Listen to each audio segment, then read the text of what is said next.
Esomisweni nasezikhukhuleni endlaleni esikhonyaneni nasesifweni esibhubhisayo sikhulule Nkosi elungile ekucindezelweni emacebeni amabi nokungalaleli odlameni ekulweni nasekubulalaneni nasekufeni ngokuzuma singakulungiselele sikhulule Nkosi elungileyo ngemfihlakalo yokusithathela ubuntu kwakho kungcwele ngokuzalwa ngobuntwana nokulalela kwakho ngokubhabhatisa nokuzila nokulingwa kwakho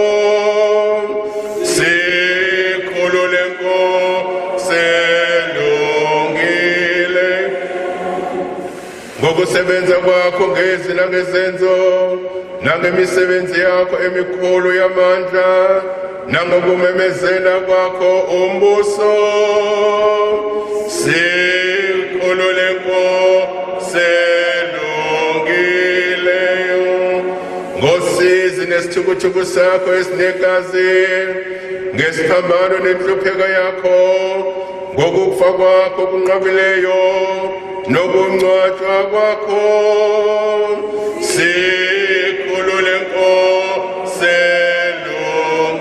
elungileyo ngokuvuka kwakho kuphakemeyo ngokonyuka kwakho kudumisekayo nangokuza kukaMoya ongcwele sikhulule Nkosi elungileyo ngezikhathi zonke zokuhlupheka nosizi ngesikhathi sokuqamasa nenala ngesikhathi sokufa nangosuku lokwahlulela sikhulule Nkosi elungileyo ekhasini 521 uphetha ilithani 521 waphetha incwadi Nkosi ungazikhumbuli iziphoso zethu siyekele Nkosi elungileyo kubo bonke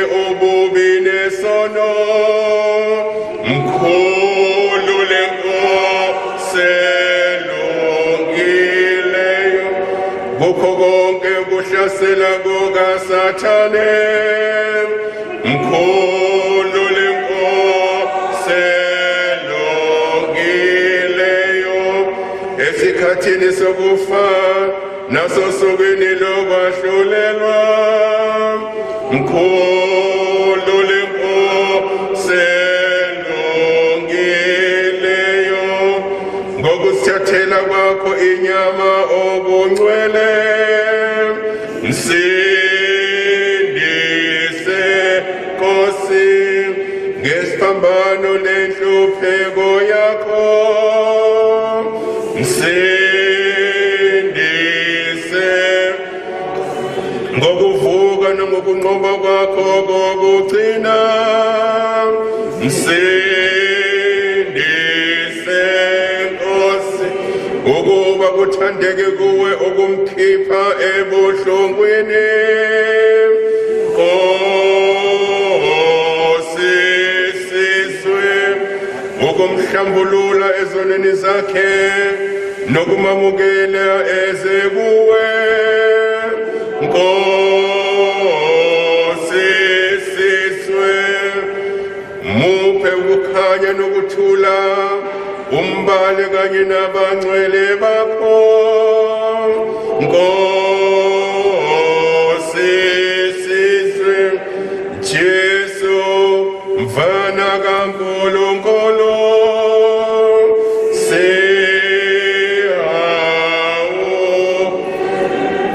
Jesu mthwali wezono zethu sihawoke Jesu mhlengi womhlaba siphe ukuthu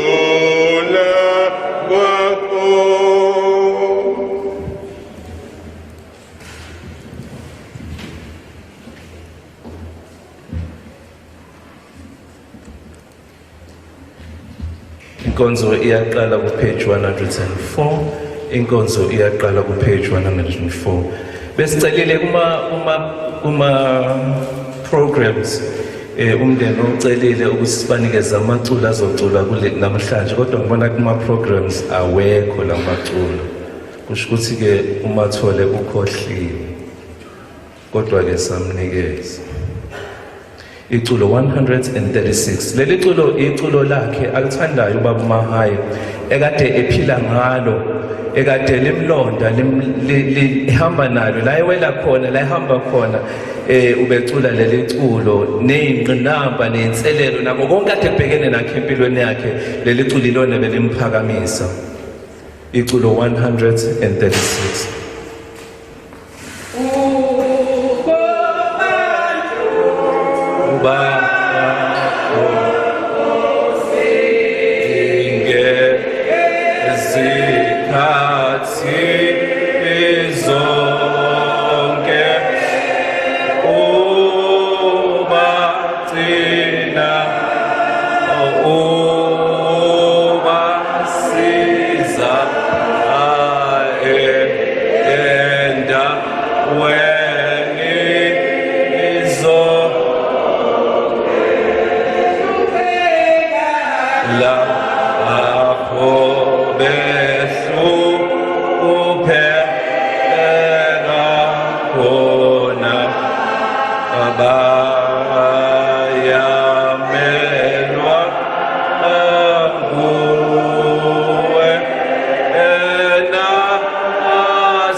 Inkosi inani masikhuleke. Nkulunkulu Somandla, izinhliziyo zonke zivulekile kuwe, nezimfiso zonke zaziwa nguwe, akukho lutho olufihlakele kuwe.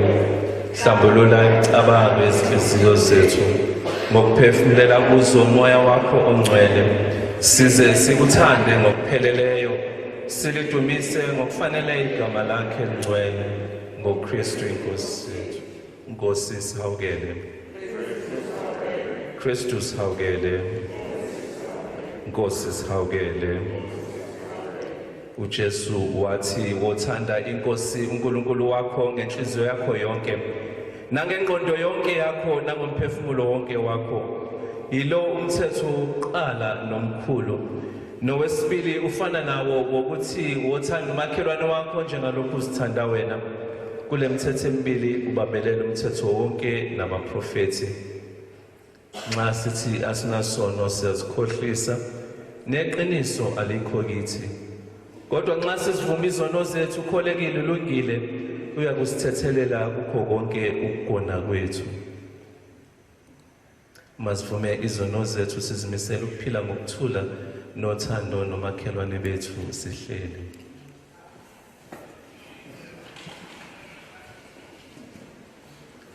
Make sicabange ngesono engakho kuNkulunkulu sicele intethelelo. Nkulunkulu somandla, Baba sezulwini, sivuma sizisola ukuba sikonile sinecala lokucabanga nokukhuluma nokwenza nokuphutha. Sithethelele konke okudlulileyo ngenxa yendodana yakho Kristu Nkosi yethu. Usenze sikhonze ngokuhamba okusha kudunyiswe. Nkulunkulu somandla uthethelela bonke abaphenduka kokuqiniseleyo. Makanihawukele anithethelele izono zenu, animise kuze aniqinise ekulungeni konke, anigcine ekuphileni okuphakade ngoJesu Kristu inkosi yethu.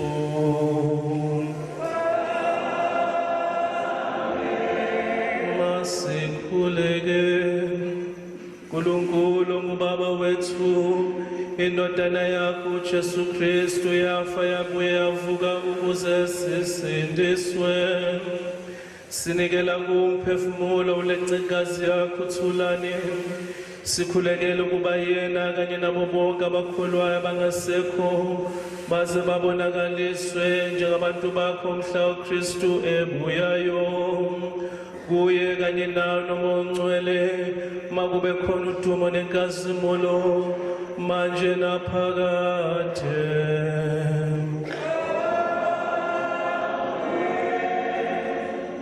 Bhekani kuJesu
Isifundo sibhaliwe encwadini kaMose kuthiwa uDeuteronomy sahluko eseshumi nesithupha isahlukwana eseshumi nesishiyagalombili. Deuteronomy chapter 16 commence to read at verse 18. Uyakuzikhethela abahluleli nezinduna emasangweni akho onke usumakade uNkulunkulu wakho akunika bona njengezizwe zonke, njengezizwe zakho. Bayakwahlulela abantu babo ngokwahlulela okulungileyo. Awuyukuphendukuzela isahlulelo ungakhethi ubuso bomuntu. Ungafunja thiswa isipho ngokuba isipho siphuphuthekisa amehlo ohlakaniphileyo. Siphendukezela amazwi olungileyo. uyakulandela ukulunga okuyikho ukuba uphile ulidle izwe uSimakade uNkulunkulu wakho akunika lona izwani izwi lenkosi.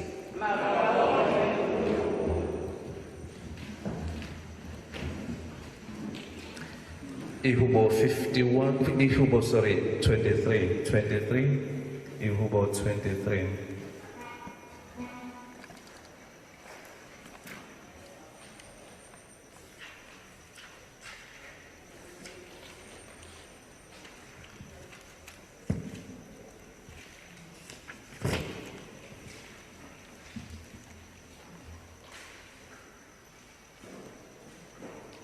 uSimakade ungumalusi wami angekweswela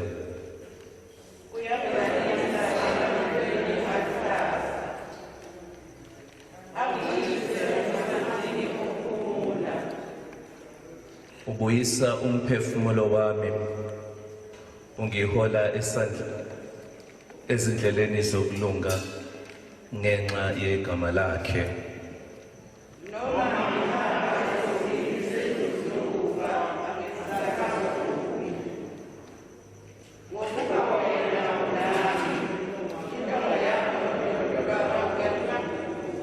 Ulungisa itafula phambi kwami ebusweni bezitha zami.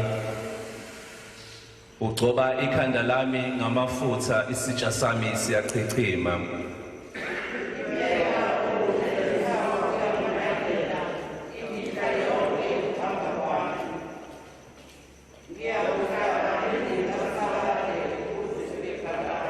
Makutunyiso yesele ndodana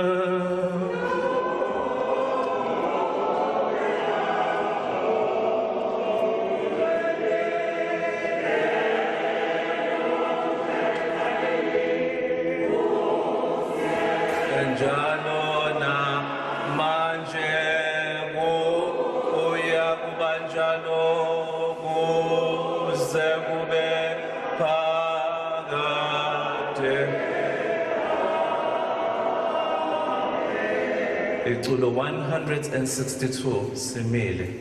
Iculo 162.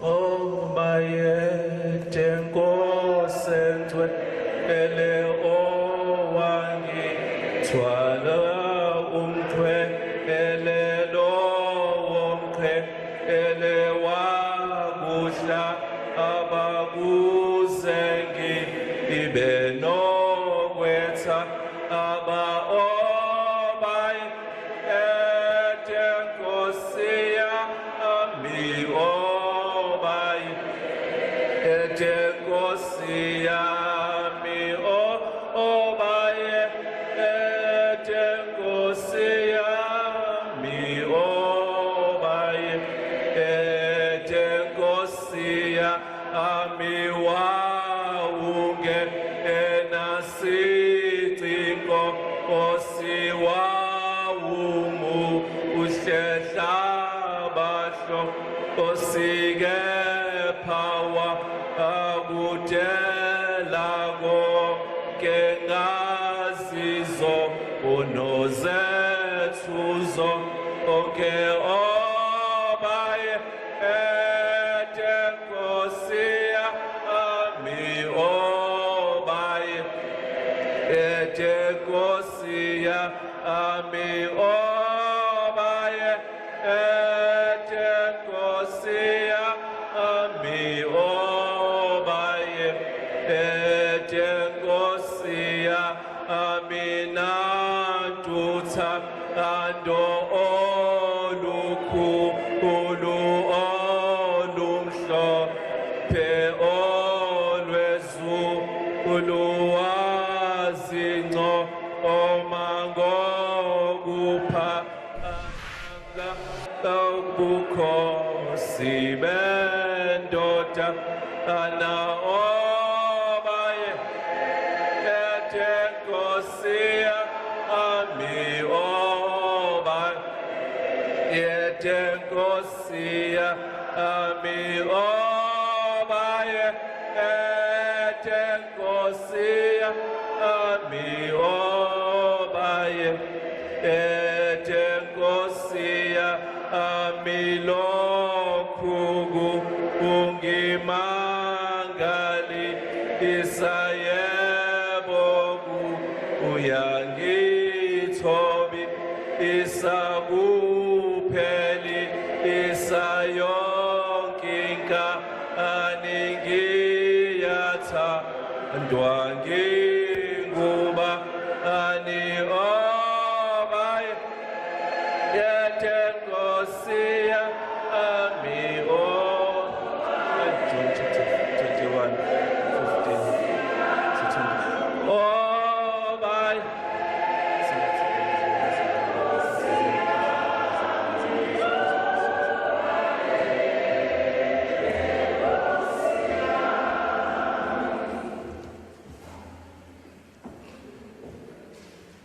Inkosi nani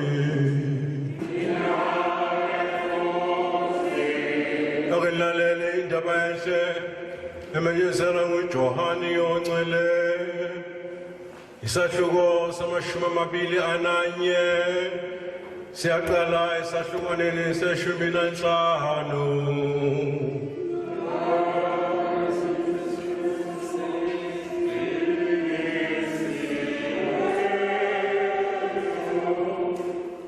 John chapter 21, starting from verse 15. Kona sebedelile uJesu wathi kuSimon Petro, Simon kaJona, uyangithanda na kunalaba? Wathi kuye, yebo Nkosi, uyazi wena ukuthi ngiyakuthanda. Wathi kuye, yipha amawundlu ami. Wabuye wathi kuye wesibili, Simon kaJona, uyangithanda na? Wathi kuye, yebo Nkosi, uyazi wena ukuthi ngiyakuthanda. Wathi kuye, yalusa izimvu zami. Wathi kuye owesithathu, Simon kaJona, uyangithanda na? uPetro wadabuka ngoba wathi kuye owesithathu, uyangithanda na? Wathi kuye, Nkosi, wazi konke wena, uyazi ukuthi ngiyakuthanda. uJesu wathi kuye, yipha izimvu zami. Ngiqinisile ngithi kuwe, usemusha wawugqoka uhambe lapho uthanda khona, kepha nxa usumdala uyakwelula izandla zakho omunye akugqokise akuyise lapho ungathandi khona. Kepha wakusho lokho ekhombisa ukufa aza kumdumisa uNkulunkulu ngakho. Eseshilo lokho wathi, ngilandele. Petro ephenduka wabona umfundi uJesu amthandayo elandela, oyena futhi wayencike esifubeni sakhe ekudleni. Nowathi, Nkosi, ngubani ozakukhaphela na? Kuthe uPetro embona lo, wathi uJesu, Nkosi, kepha lona pho. uJesu wathi kuye, uma ngithanda ahlale ngize ngifike, kuyini kuwena? Wena landela mina.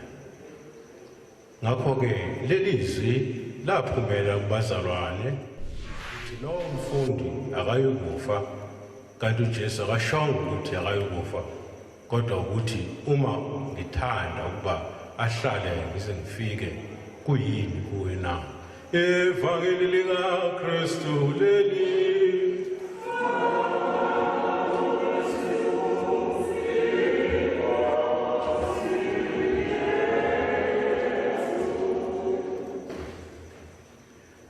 Iculo 219.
esufanele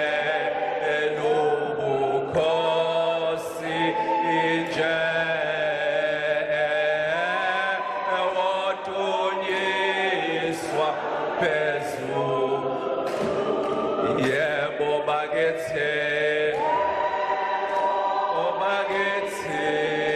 sombonga ayena lodu uma izulu Ndoda ngifuna ukukhuluma naye ulo. Uthi uDavid nxa ekhuluma ngejustice. Uthi uDavid nxa ekhuluma ngejustice uthi justice is the foundation. Isekelo sakho konke sobuNkulunkulu bukaNkulunkulu. Psalm 97 verse 2. Uthi justice is the foundation, isekelo. Nxa ufuna ukwazi uNkulunkulu, nxa ufuna ukuthola ifavor kaNkulunkulu, do justice. Psalm 97 verse 2. Uthi justice is the foundation. Ngamanye amazwi ubuNkulunkulu bukaNkulunkulu bakhelwe phezu kwesekelo sejustice. Sobulungiswa. Athi Exodus chapter 23 verse 6. Don't deny justice kubantu, the little ones. Athi uJdeuteronomy esimfundileyo chapter 16 verse 20. Athi justice and only justice. Ngifunda ngesingisi la.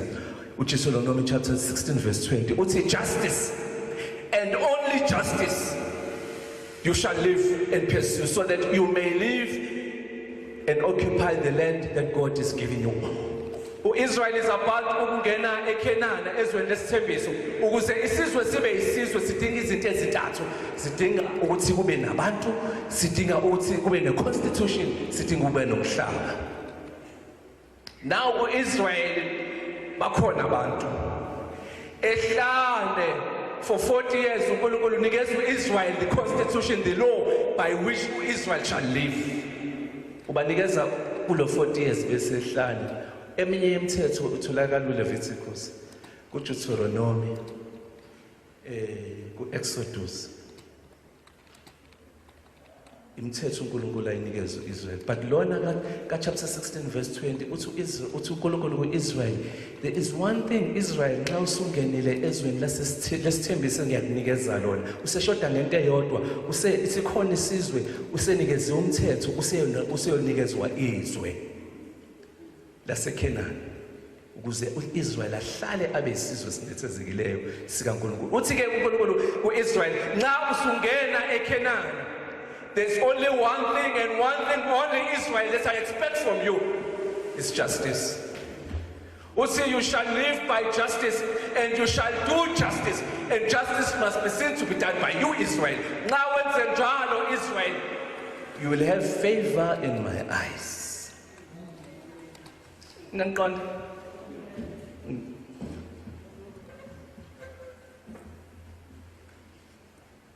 Now sengibuyela kulesi bengisanikeza ibackground yalentshumayelo yami.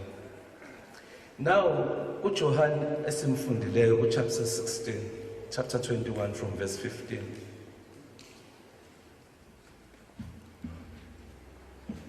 Wenzeka neze necontext yakhona. I-interview le yenziwa uJesu uyenza uPeter Simon kaJona. Le interview yenzeka emva kwe-breakfast. uPeter Simon kaJona uyena lo Peter ekade ethe kuMatthew chapter 16 wathi, upon this revelation I will build my church. uPeter ekade ethe uJesu ekade buzile ukuthi abantu bacabanga ukuthi ngubani, bathi omunye bathi uElijah, abanye bathi uMose, abanye bathi ubani. Wayesethi nina nicabanga ukuthi ngubani? Wayeseyaphakama uPeter wathi wena nguKristu Messiah othunyiweyo. Wayesethi uJesu, Peter usho konke, upon this rock, your name is now Petra, the rock, and upon this rock I will build my church. Yes? Underline this word. Upon this rock, I will build my... Ngizokuthiwa abantu banamasonto. But to Jesus, this revelation, Peter, I will build my, not your, my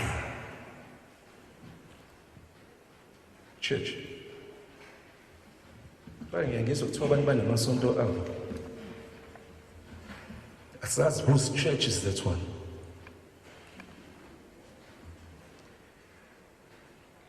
Lo Peter akhuluma ngayo ambuza uthi uyangithanda yini na? uPeter athe uJesu eya emnqamlezweni wesiphambano uPeter wamphika 3 times. It's the same Peter lo am interviewer. Wafa emnqamlezweni wavuka ngosuku lwesithathu wahlangana nabafundi bakhe, and this is the meeting now. Esehlangene nabafundi bakhe. Kwadliwe breakfast wasebhekana noPeter ngqo. Usethi kuPeter, uSimon kaJona, uthi uyangithanda yini na? Do you love me? Yini abuze lo mbuzo uJesu kuPeter, uSimon kaJona ukuthi uyangithanda yini na? uJesu endleleni yakhe eya emnqamlezweni ngesikhathi uPeter emphika ngokuka Jesu uPeter rejected him. Wakhombisa ungamthandi. He disowned him. uJesu aze kulesi sikhathi uzizwela ukuthi Peter rejected me. uPeter wangidisowna endleleni yemnqamlezweni enethuba uPeter lokuvuma ukuthi yebo ngiyamazi lo muntu, kodwa uPeter wangidisowna uJesu. Uzizwela uJesu uPeter engathi akamthandi. Neyiqonda le ngishoyo? Uzwa sengathi uPeter akamthandi, ingakho embuza uthi Simon kaJona, uyangithanda yini na? Ngifisa ukuthi ke endleleni yemnqamlezweni uJesu wezwa i-rejection. Nelizwa leli gama rejection. And all of us here, if not most of us here, have felt being rejected. All of us here, if not most of us here, njengamanje are going through a rejection.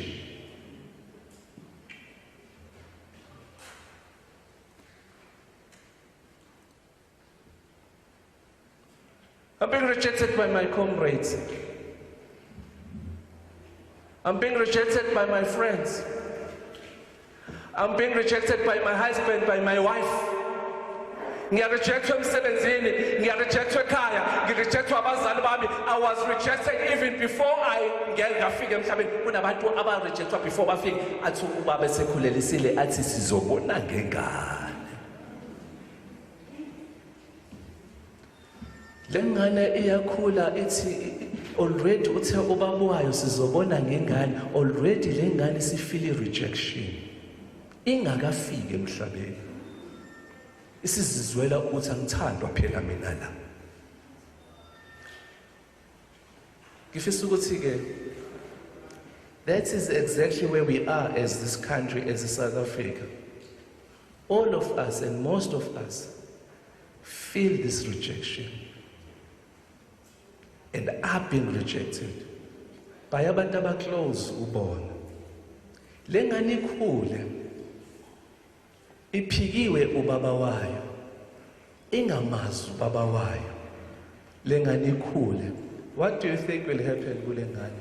Ikhula ne-anger, ikhula ne-frustration lengane.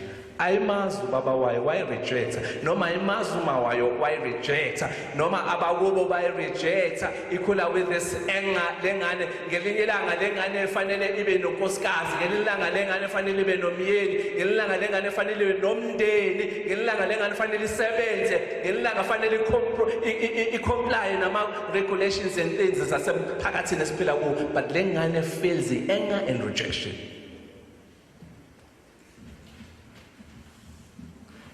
Mawucabanga lengane izothi mayifika ku-18 19 20 ishelwe noma ishele bese iyaqoma ayikaze lezi uthando iqala nqa ukuzwa umuntu wesifazane ethi kuyena ngiyakuthanda uqala nqa ukuzwa umuntu wesilisa ethi kuyena ngiyakuthanda because selokhu azalwa akakaze atshelwe igama lokuthi uyathandwa. Selokhu azalwa ukhula with this rejection. How ukhona kanti umuntu omthandayo. The next thing uhambe kuthandwane after a year or 2 or 3 months or 4 months bese ethi lo sisi kulo body angisakuthandi. Kwenzekalani engqondweni yalo body? Ufila ini? Rejection again for the second time. Ibuye le anger bese qale i-gender based violence. Ngifisa ukuthi bazali asifundiseni izingane zethu ukufacea lento esibizwa ukuthi i-rejection. Akusho ukuthi umuntu mawuthandana naye manje seniya naye emshadweni. Akusho ukuthi umuntu uma eqomile kufanele umphoqe ukuthi enze into angayifuna. Akusho ukuthi umuntu mayesethi akasakuthandi therefore lo muntu kufanele umbulale. Iproblem yethu sabantu esikhula eMzansi asikakafundi ukwamkela lento esibizwa ukuthi i-rejection. But le rejection sifunda kuKristu naye uKristu was rejected. Uthi ke uJohane chapter 1 verse I think 13 uthi weza kwabakhe he came to his own people but his own people rejected him. It's not the first time even Christ himself came to his own people but his own people rejected him. Basazokurejecta abantu aba very close to you. They will reject you. Awuyena omunye wethu wena. Awubelongi la futhi akona kini la sekhaya la muzi kababa awuyena wala wena uyiveza ndlebe la angisakufuna angisakuthanda. Let's learn to be accept lento ekuthiwa i-rejection. Silwe nayo si-accept ukuthi not all situations empilweni azoba mnandi. We must face this thing. Sifunde kuKristu ukuthi naye was rejected. Sengiyadlula lapho, sengiya ekugcineni. Now kule conversation, kule interview uthi uyamthanda yini na? Uthi uPeter yebo ngiyathanda. Usethi feed my children. Feed my sheep.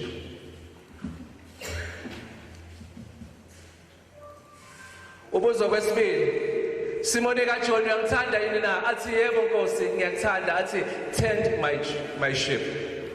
Simone kaJohn kwesithathu uyangithanda yini na? Athi yebo Nkosi ngiyakuthanda. Athi feed my sheep. Lolu thanda akhuluma ngalo uJesu akulona uthando lokuthi uthandana umthanda ngothando lokuthi baze bayegcine beyolala cha akusilona. Lolu thanda akhuluma ngayo is the religious love. Yilolu thando umuntu ethanda uNkulunkulu noNkulunkulu ethanda umuntu nomuntu ethanda umuntu ngendlela akhulume ngayo. Athi uthanda umakhelwane wakho njengalokhu usithanda wena. Yilolu thanda akhuluma ngalo. Uthi uyangithanda yini na? Uthi yes ngiyakuthanda. Usethi feed my children. Lolu thanda akhuluma ngalo uthando lu practical. Uthando libonakala ngama signs. Uthando libona olu active. So sengcina ke usho ukuthini uJesu mayethi feed my children. In the spaces esibekwe kuzona, emsebenzini, esikoleni, emphakathini, and the positions that God has given us. Niyangizwa. Ake ngiphinde lento. uNkulunkulu okuphe lo msebenzi onawo.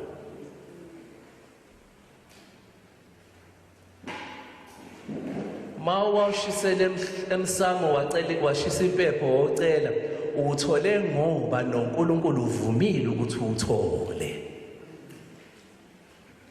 Le position okuyo nonayo uNkulunkulu okuphe yona. Noma ngabe wayele enyangeni wayokhalaza wathola umuthi waphasa interview ngomuthi kodwa uNkulunkulu ovumile ukuthi uyithole le position.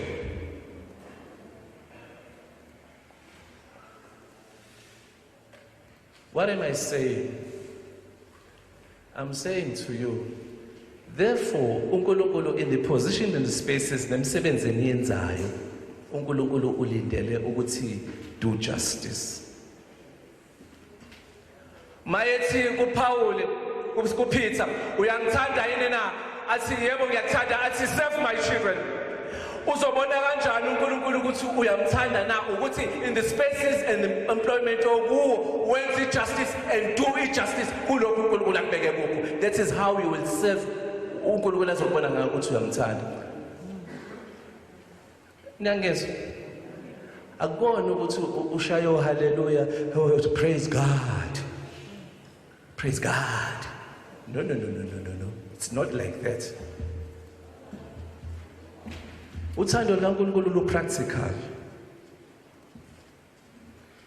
Ulibona ngokuthi wenze justice in the work and in the space that God has given you. Ngisho ukuthini mangithi enze justice, ngithi enze ubulungiswa. Mayibekiwe ingane phambi kwakho zifundise phela. Masibekiwe isiguli phambi kwakho sinese phela. Mayibekiwe service delivery phambi kwakho enza phela service delivery.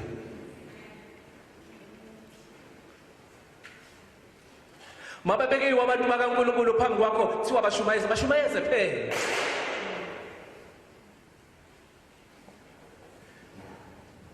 Because this thing carries two things. Imsebenzi eniyenzayo sengcina nje. It carries two things. It carries the blessing, it carries the curse. Imsebenzi eniyenzayo ke ngiphinde. It carries two things. It carries the blessing, it carries the curse. uNkulunkulu ngeke aze akubusise when you don't do justice einganeni ebekwe phambi kwakho kuthiwa ifundise.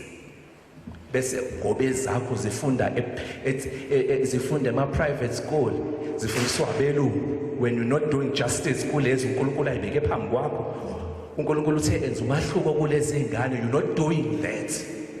Instead uthokozisa ukuthi zakho zikuma-private school, lezi zikuma-private school kuzohamba kuhambe zingaphumeleli ngoba uzobuza uNkulunkulu ukuthi ezingabani kufanele zife zakho ziphile, ezingabani kufanele ziphumelele. Why? Ngoba wena ethe social nestatus anyana esikhulu uyakwazi uafford labazali abalethe ingane zabo endaweni ezikoleni banga-afford kuzo. When you not doing justice kulezo ingane, lezo ingane ebekwe phambi kwakho is God himself. You're not doing justice to God himself. But ulindele ukuthi uNkulunkulu akubusise, uzokubhanisha ngeingane zakho noma ungayisaphi noma ungayifundisaphi, but there will be no answer.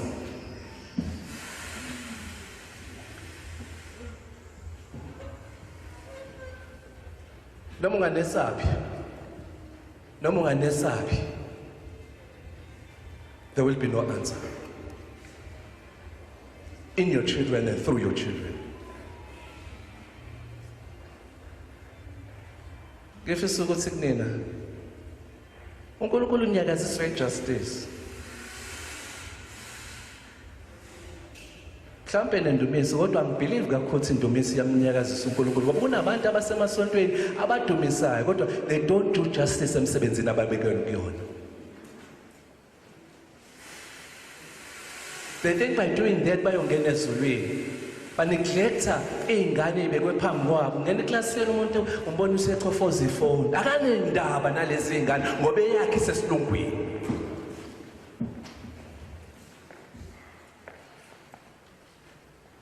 Fanele nze service delivery akanendaba ngoba ngi-right ngihlala esilungwini nginama-bodyguards.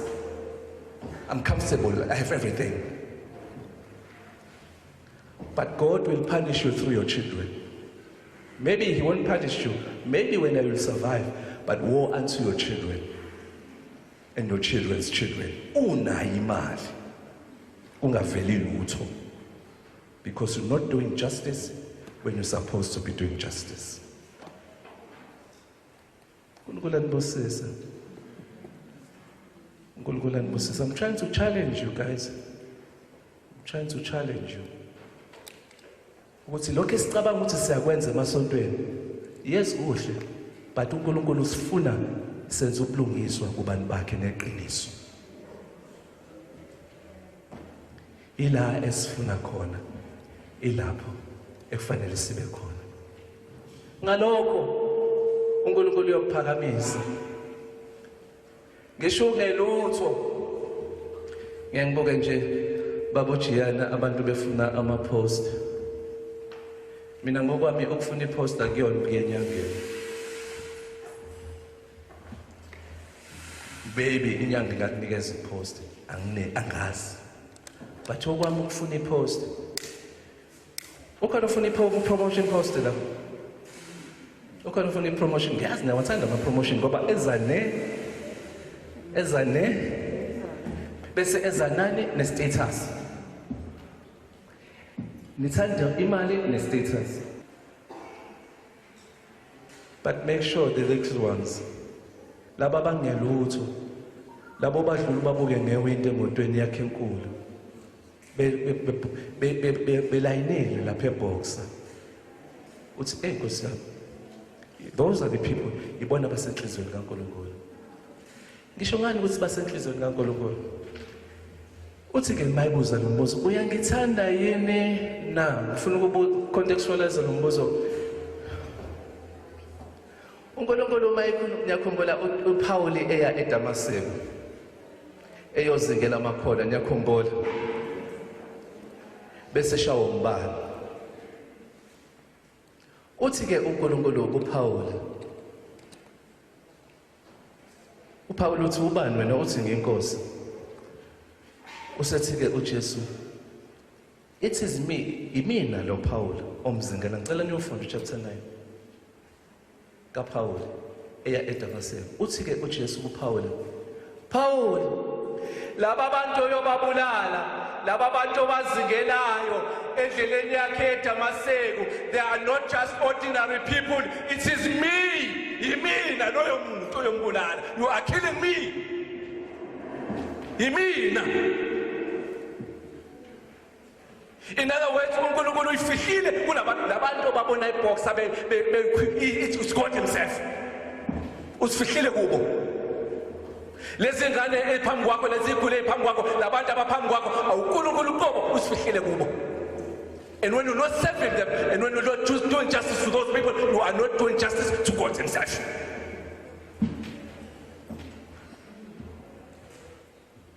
Wambiyofunda uMateyu chapter 25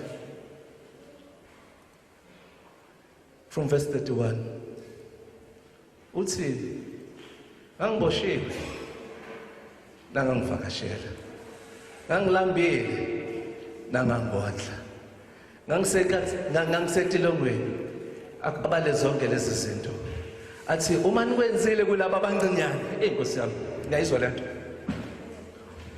uthi bathi sakubona nini ulambile sakubona nini usetilengweni sakubona nini ungelutho uthi nxa nikwenzile kulabo abancinyane nikwenze kimi mpobo because labo abancinyane bayimpobo they are me. In your struggle to have this position, remember God's people, because it's God's people and it's God himself whom God has put you there to serve him. So if you're not serving him, why should uNkulunkulu akubusise ungayenzi justice kubantu bakhe? Why should uNkulunkulu akubusise ungalenzi iqiniso kubantu bakaNkulunkulu? Why should it be about yourself? I want it all. I want everything. Funa konke kuze kumina. Ngisifuna zonke. uNkulunkulu anibusise. As you feed God's people, feed God's people. Do justice kulokhu uNkulunkulu akubeke kukona. Feed God's people. In charge to even bigger things. If you are faithful to smaller things, if umzali ufaithful enganeni zakho, ufaithful emndenini akubizele kona, ufaithful in your relationship, ufaithful in everything, then God will put you in charge in even bigger things. Manje, we want bigger things when we are not faithful to smaller things. Amen. Maskhuleke.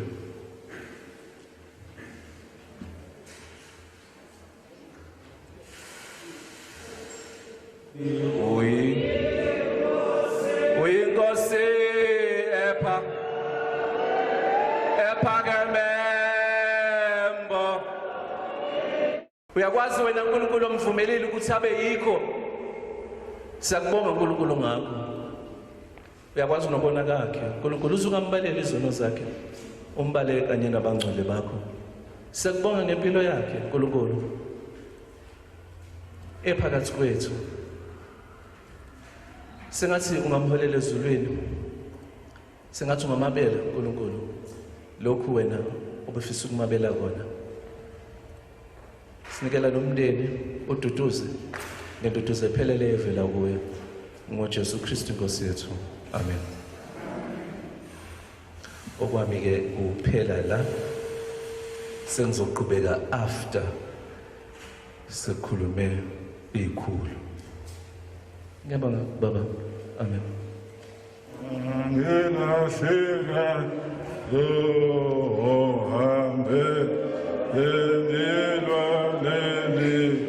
sehlalungi fundiso tema mayenze intando ya oyiphendule yamita yoya osusago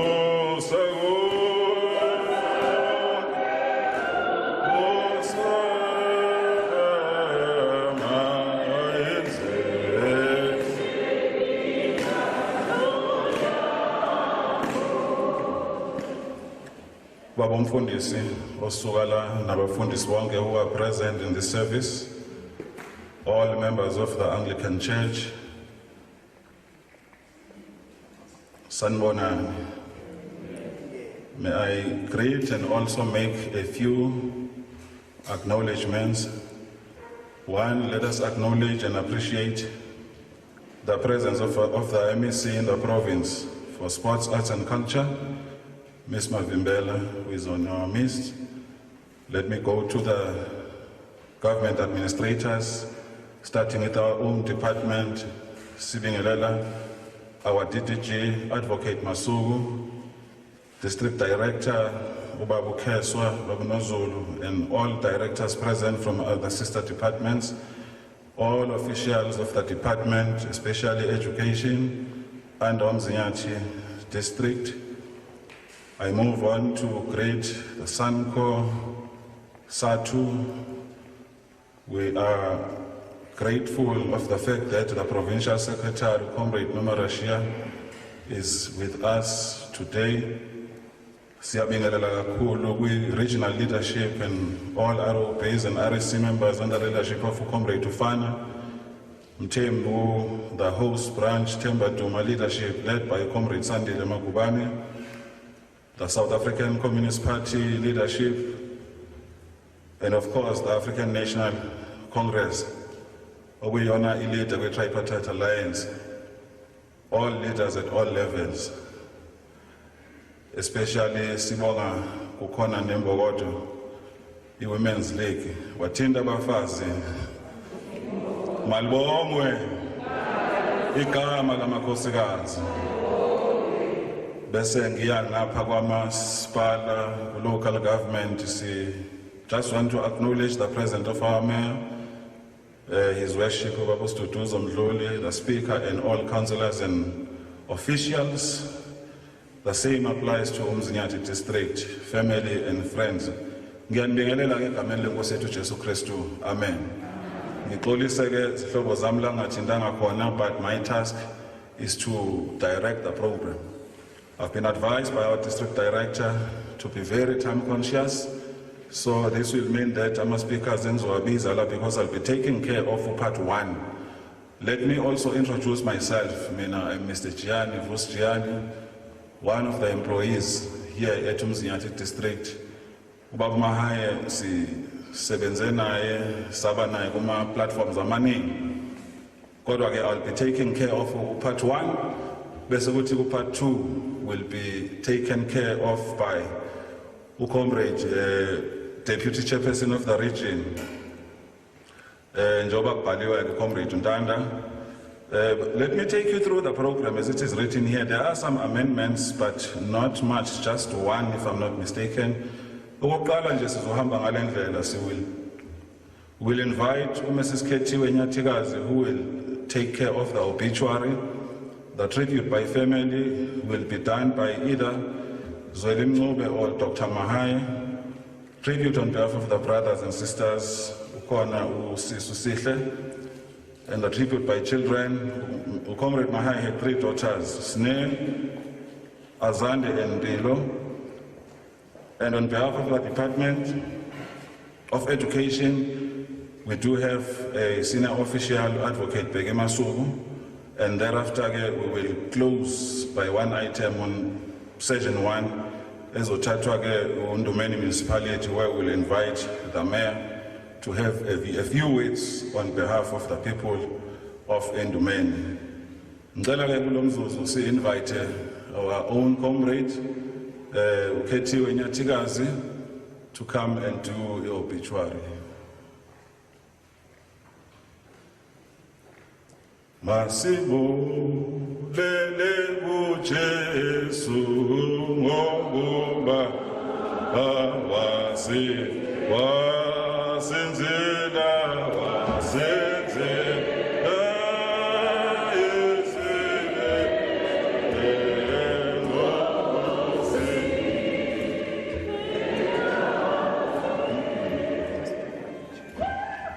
Thank you, Program Director. Ngibingelele umndeni kaMahaye nezihlobo no-MEC and all the departmental representatives. Without wasting time, I'll request the House to stand. Only the family will be seated as I'm about to read the obituary. The obituary of Thulani Mahaye. Thulani was born in Enkandla, Endumeni in 1963 to Kambule, Olga and Father Nelson Mahaye, who are late. Academic. He attended Endumeni Primary and attended Mtiaqwa High School in Enkandla. He matriculated at Obambiswano High School at Eshowe because there was no matric class at Mtiaqwa. He was famously for playing football. He did his teacher training at Esikawini College of Education, continued his studies, and did a degree and honors at University of Zululand, a BTech degree at Eswane, and Ace in UKZN. He was married to the late Nomakhosi Mamgwabi. They were blessed with 3 daughters, Sinenhlanhla, Zande, and Nompilo, whom he was left to raise. Work history. He taught at Enkandla High, Lineha Tumisi High, Sebenza Kusakhanya High, and shortly served at Shiani High as a principal. Thereafter became a principal at Dundee Secondary School until November 2020. He eventually rose to prominence at Umzinyathi District Office as a Chief Education Specialist at School Governance Management, where he worked for 1 month.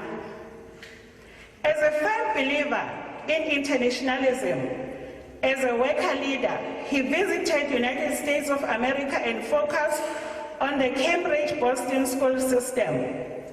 He strengthened the relationship with educators from Boston, who ended up visiting South African schools, particularly in KZN, and participated in our school system, helping with mathematics and English. His commitment to professional development led to Northern Natal USA Teacher Exchange Program. His commitment in educating a child got spearheading a world-class TVET college, Majuba Dundee Technology Center, while serving as Endumeni local municipality mayor. Revolutionary. He started his political activism as student movement leader at SACP College of Education.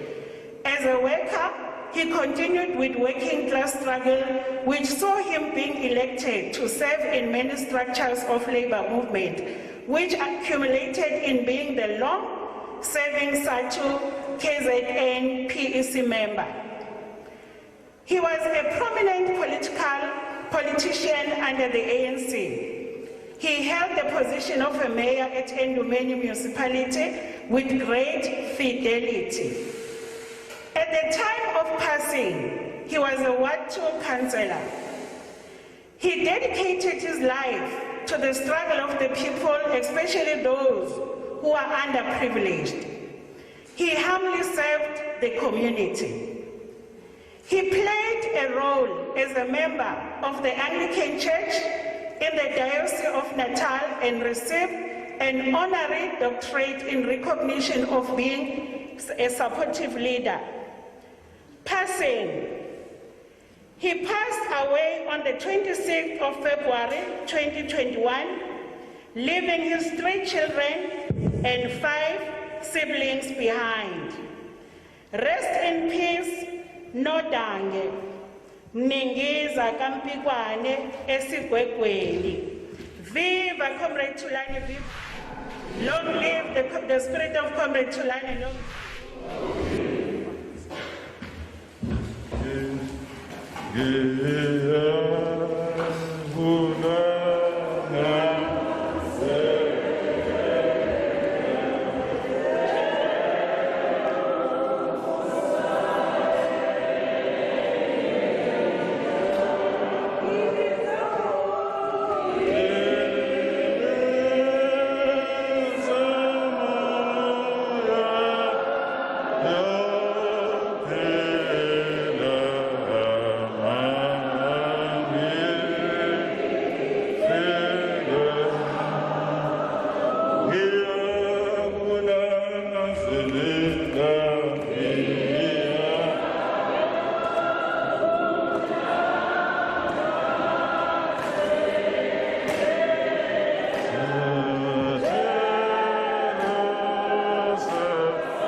Sibonga kakhulu ku Comrade ukhethiwe oqeda kusifundela kahle kangaka ngesizotha umlando kaTllR.Mahaye.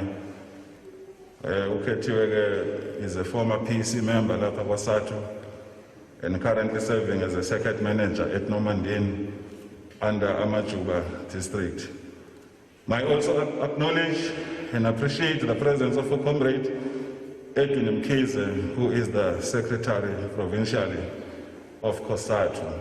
So we'll keep acknowledging colleagues and comrades who need to be acknowledged as they arrive. I will combine the two items here in the interest of time. Sicela uzokhulumela umndeni kaMahaye esinikezwe igama likaZweli Mncube noma uDr. Mahaye kuzoba oyedwa kwabo. Uma nje behlala phansi ngicela ukungasukumi bese kusukuma udadewabo kaMahaye uSihle, and thereafter ke ngizobe sengibuya.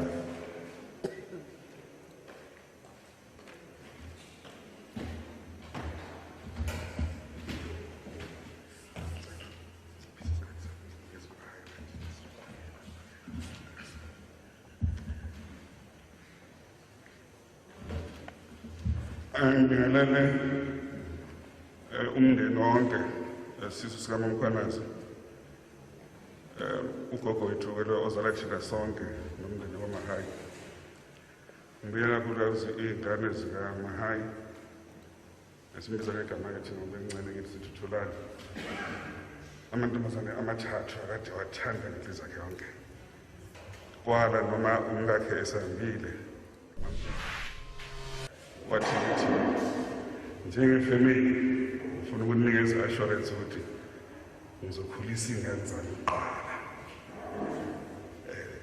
okunye akusiyilinde ngakho.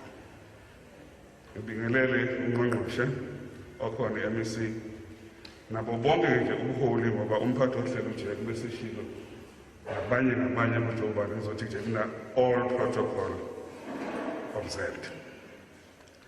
Ngibe seshilo weUzweli Mncube umzala wami lo ube mncane kancane kimi, kusho nje saza sonke sakhula sonke inkala. Abantu angangiclose kakhulu kubo abafowabo nabo bangasekho, uThokoza bese kuba umdala bathi bengahamba ke wasephuqela ukuthi ngibuyele kulo mncane njengomfowethu.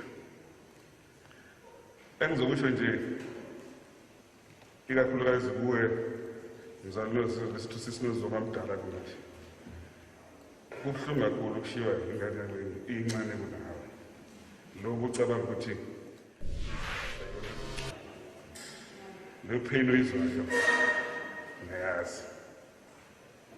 Kubantwana nakuwe Sihle asibonge nje ukuthi wehle benyuka ugijimisana nokukhula kwaThulani Mahaye kwaze kwaba sekugcineni. Kubafowabo thandana neduze kwami uyakhala ukuthi ngabe hambele thandana sisithile kufa asisithuzeli if besisithuzela sonke ngabe sathi akuba awuthathe mina ubambe lo athi ukhula cha mzala sisithuzeli. Nakuwe Philani Nkosi ngicabanga bakhona sithi tutu bazala bami ngokuhamba kwaMahaye. uMahaye ungena esibhedlela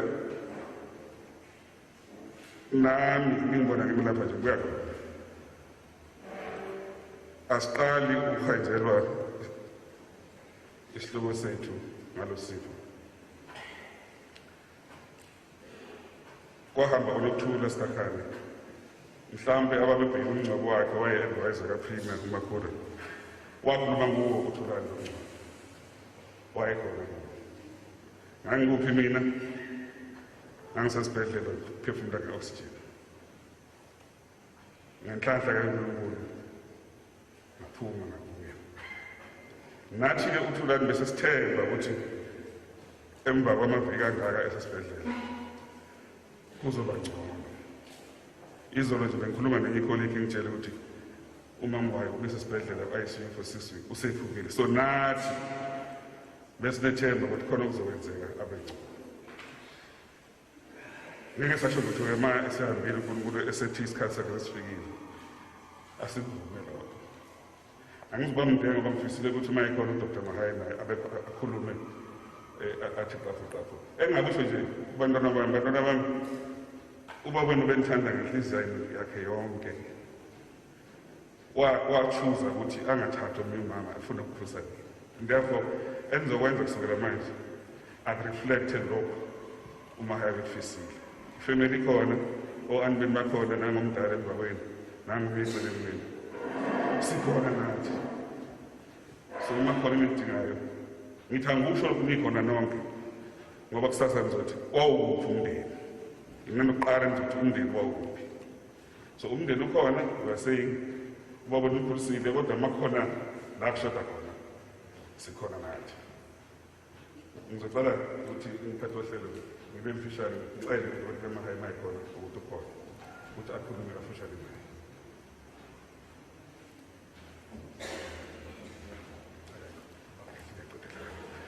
Obagcina-ke ngoba bengithi uzoshela i-platform nayo Mahaye, obagcina-ke engakusho ukuthi ifamily yonke ekhona la nale engazange ngibuza even odelana emthembu nabo abazala bethu basiqhamuka ifamily yonke yethu iqhamuka kwaHlazakazi ugogo iqhamuka kwaHlazakazi eNdudu bonke bathazidlulise amazwi enduduzo sisho ukuthi nabo bakhala nathi. Kulabo akade besebenza uThulani kube nemindeni ewu-4 bekumndeni wakhe oyingane zakhe ifamily kube yithi sonke kube umndeni wakhe asebenza nawo SADTU kube ANC ube ithanda yonke le mndeni.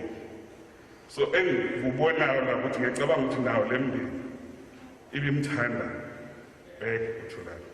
Thulani uma ukhulume kabi ngokhongolo sephambi kwakhe, uma ukhulume kabi ngeSADTU phambi kwakhe, uma ugxeke iCOSATU phambi kwakhe, ube yithanda ubezithanda lezinhlangano okukhulu ube uthanda umndeni wakhe wonke. Awukho umngcwabo womhlangano wefamily uMahaye uveke umthole kuyo. Sithi-ke kulabo mhlambe anikhubazile khona uThulani njengefamily asimxolisele kulo saphila. Kulabo abaphile kahle bamsupport uThulani siyabonga.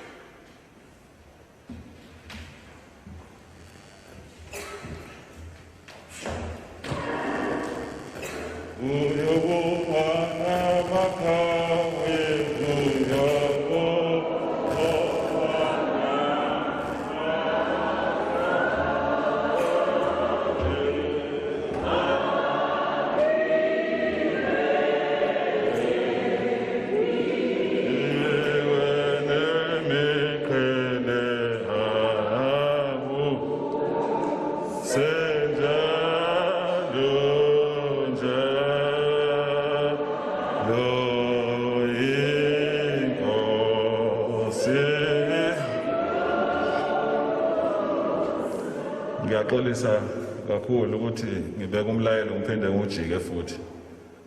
Kodwa ke bengifisa ukuthi ngiphinde ngenze another acknowledgement. See, we want to acknowledge the presence of Ubaba Ujomo Sbiya, who is coming from the province as a chairperson of the portfolio committee yawa education. Sithi-ke siyabonga khona bakho sodwa. Thank you.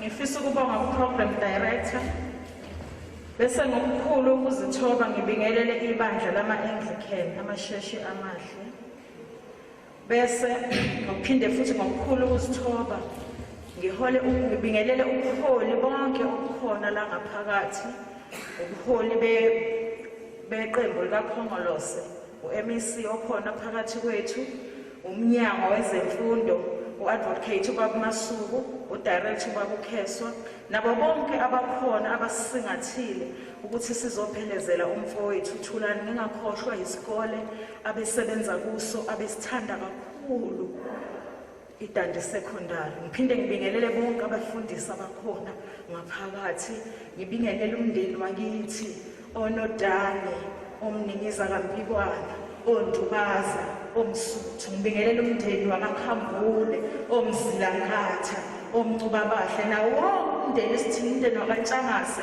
wonke umndeni wakithi bayazazi. Nginibingelela kwelihle igama elinamandla, igama leNkosi yethu Jesu. uThulani umfowethu-ke uphilile emhlabeni, wabahlonipha abantu ngendlela bebahlonipha ngayo. Angazi-ke bona ukuthi bebemhlonipha kangakanani, bekwaziwa uye lokho. Thina njengomndeni wakhe uThulani ube yisithandwa sethu. eyikho konke kithi. Thulani was our strength, our friend, our advisor. Mangimila mina bafowethu bonke basebenza kude omzala imina engcina ngiseduze kaThulani. Thulani was my best friend. Thulani was my advisor. Ukuba kuyenzeka ngabe ngiyamnxusa uNkulunkulu mangidilika la angithathe ngoba angikwazi ukuphila ngaphandle kukaThulani. Ey'nganeni zakhe abeyithanda kakhulu Sineno, Azanda noNompilo. uThulani umthandile bantabami, umthande kwaze kwasekugcineni. Ngiyazi uThulani ube umngani wenu, eyisithandwa senu, eyikho konke.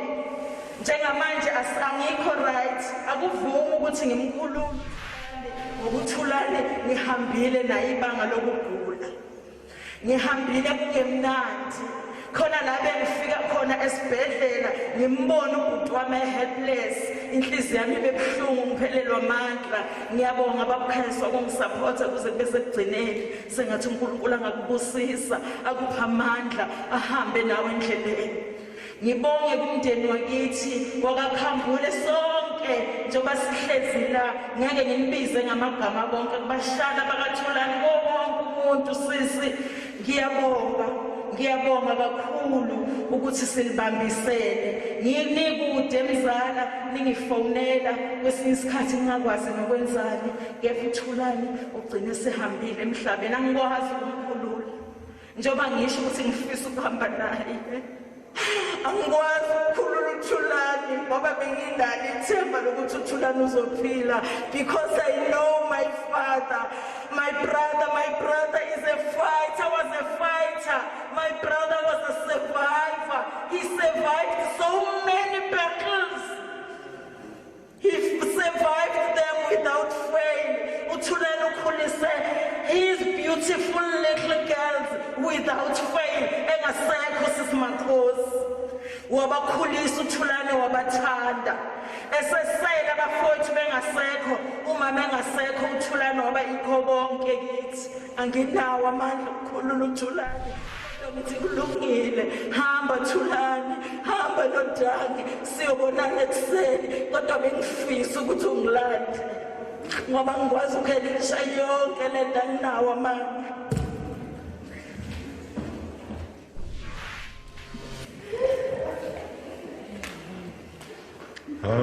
Hamba noJesu, hamba Jesu ile yonke.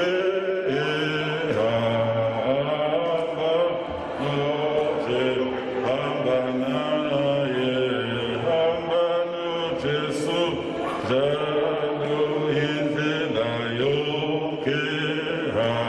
Hamba noJesu, hamba naye, hamba Jesu indlela yonke. Hamba noJesu, hamba naye, hamba. Siyabonga kakhulu kwinkulumo very emotional kudadewabo usisi ke uCllr.Mahaye. Ngaphambi kokuba ngibiza abantwana, ngicela futhi ukwenza another acknowledgement. Sifisa ukubingelela sithobeke kakhulu kusihlalo ka-African National Congress ANC kule region yethu, inkosi uBhambatha. Sibingelela uComrade uLucky Mloyi. Sizoloswenza nje ama-acknowledgements ngoba nama ngifuna ukuthi bese ngisuso kulesi sihlalo kwamanje. Ngicela ke kuleli thuba besithi uma uhlezi noBabuMahaye bekuyinqola emasonto le. Kodwa ubejwayele ukuthi beningahlali niqede engayishongo le ngoma ekade isho umfundisi ethi kubantu bakho Nkosi. Lesi sikhathi sobiza izingane zakhe zize la ngaphambili. Ngicela ukuthi abantwana nibaphe le ngoma kababa wabo, ikakhulukazi noma ivesi nje lokuqala lokugcina, bese ke besondela labantwana. Nkosi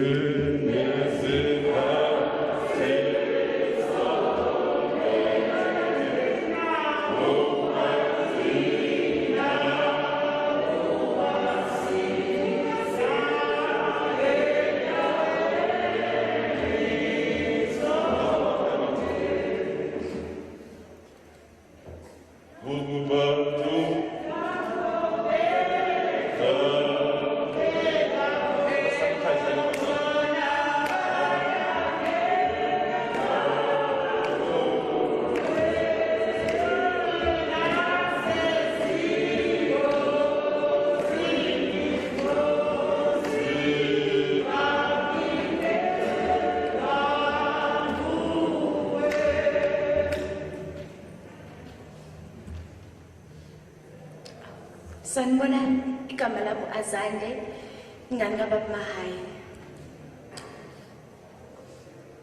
I don't know what to say. I don't know what to do. I didn't even write a speech down because still it hasn't sinked in that my father has passed away, that I'll never have a chance to see him, that he'll never walk me down the aisle, that he won't see me graduating. It kills me inside.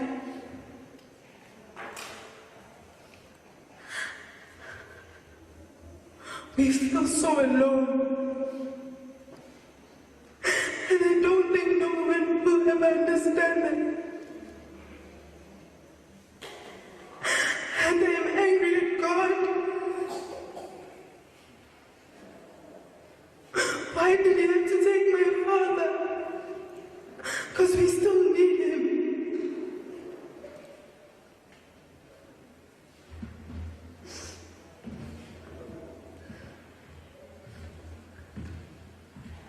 Jesus.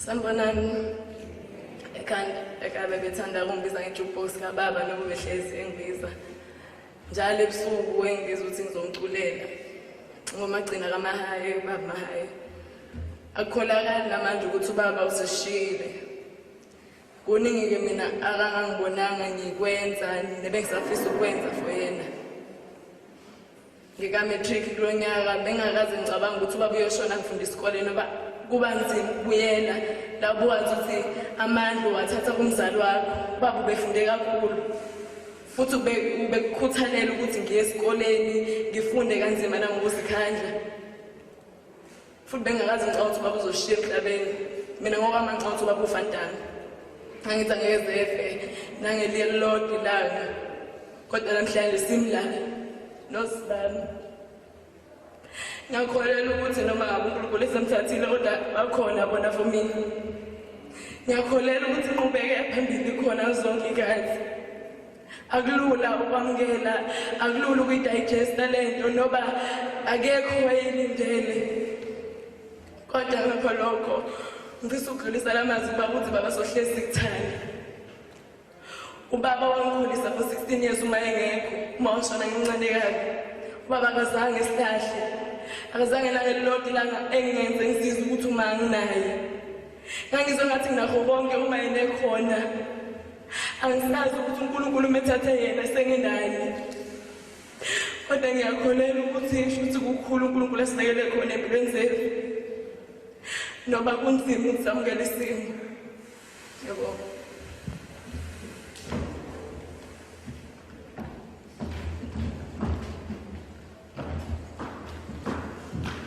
Sengiwe limnandile lizwi, ngekazile nasengiwe ngosanotha kandongenzi sengamawumta sengiwe sengiwe sengiwe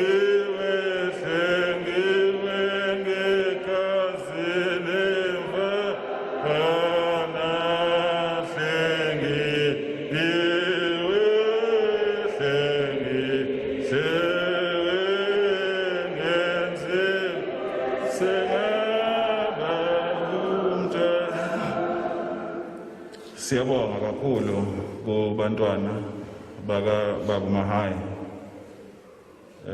Incwadi ke kaJobe indoda yayiphiwe konke yaphucwa konke.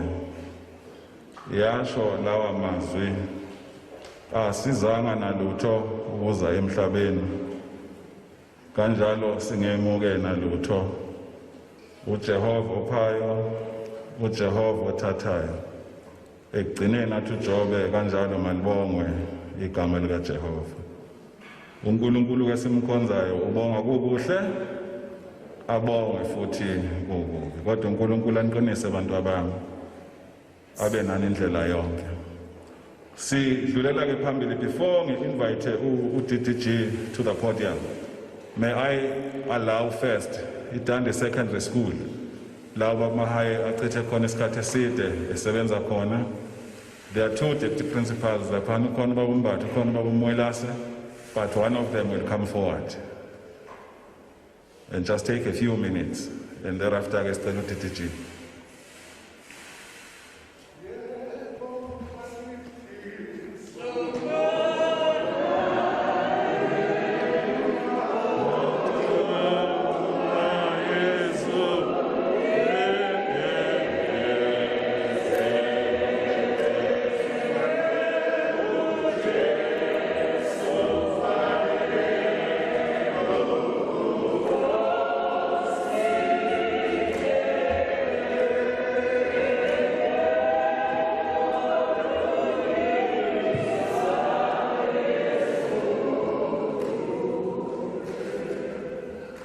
Program Director, all protocols observed. Special greeting to the Nodange family. As representing Dundee Secondary School, I'm representing the school management team, the school governing body, the representative council of learners, teachers, learners, and the parent community. I want to state in this house, Thulani Mahaye was deployed to Dundee Secondary School in 2005 until 15th of December 2020, when he was promoted to the most senior position in the district as CES, Governance and Management. Baba Mahaye was deployed to Dundee Secondary School for one mission, and that mission is transforming Dundee Secondary School into a school that will accommodate all South African learners, irrespective of race and religion. And that was accomplished, Siyabonga Nodange. We are a school that observes diversity and respect diversity as well. And tolerance is the order of the day. Ingakho mawubheka istaff sethu nabafundi bethu sixubaxubene sizinhlanga. And it is Nodange who sowed that seed. Siyabonga kakhulu kuye uNodange. I cannot mention all the achievements abenawo uNodange, kodwa I want to state today to say currently we have 90% of our learners that are doing isiZulu home. Ubani wayicabanga ukuthi Dundee Secondary kuyofundwa isiZulu home because kwakuthiwa ayisikole sobani. Now we have 90% learners doing isiZulu home, and thank you Nodange. Ubaba Mahaye benakekela abafundi bethu abenza ku matric. Njalo maqala unyaka laba baphasile abathathe ngemali yakhe. Ngemali yomndeni wakhe, angazi umndeni wakhe ubu-aware ukuthi baba unezinye izingane azondlayo, kushilo umfundisi ukuthi feed my flock or whatever akusho ngayo, kodwa yondla isizwe sami. Ubethatha izingane azise eDUT zibe ama-graduates. I wish to confirm to the whole house to say, in a period of 15 years that he spent at Dundee Secondary School, he produced graduates. One may think of pilots, medical practitioners, accountants, architects, you name them. But let me talk about Thulani Mahaye as a person, as my principal. He had a sense of humor, a selfless person, a selfless leader. Program Director, sisenkonzweni la ake siwenze ushintshe lo mcimbi esinawo namhlanje so that it befits the hero that has departed. Ngingene Endumisweni.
Other community formations ezikhona izakhiwo zomphakathi umndeni waKlr.Mahaye ikakhulu abantwana bakamfowethu Mahaye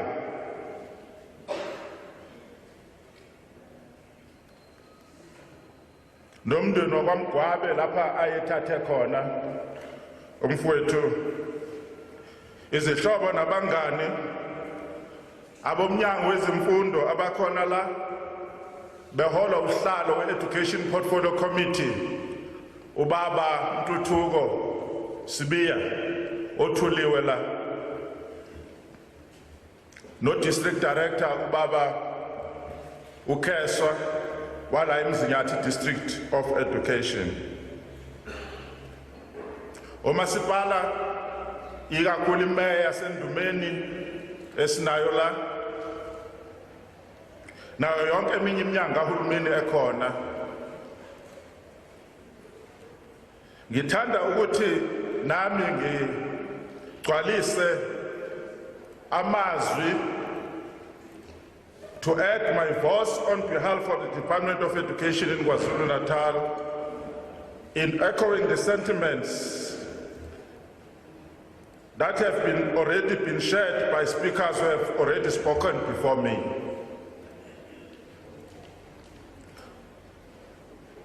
Bafundisi sihlangane la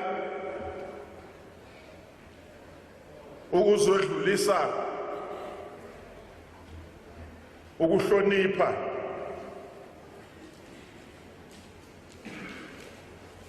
leli qhawa lethu umfowethu uThulani eselisishiyile namhlanje lasendulela. Umfowethu Mahaye ke unikele ngempilo yakhe yonke emzabalezweni wokuthuthukisa isizwe kwezemfundo wozomzabalazo ukulungisa nokwenza ngcono izimo zokusebenza kwabasebenzi ama-conditions of service njengelungu futhi nomholi wenhlangano yothisha SADTU kushiwo lapho kuthiwa he served kwi-level ye-Provincial Executive Council.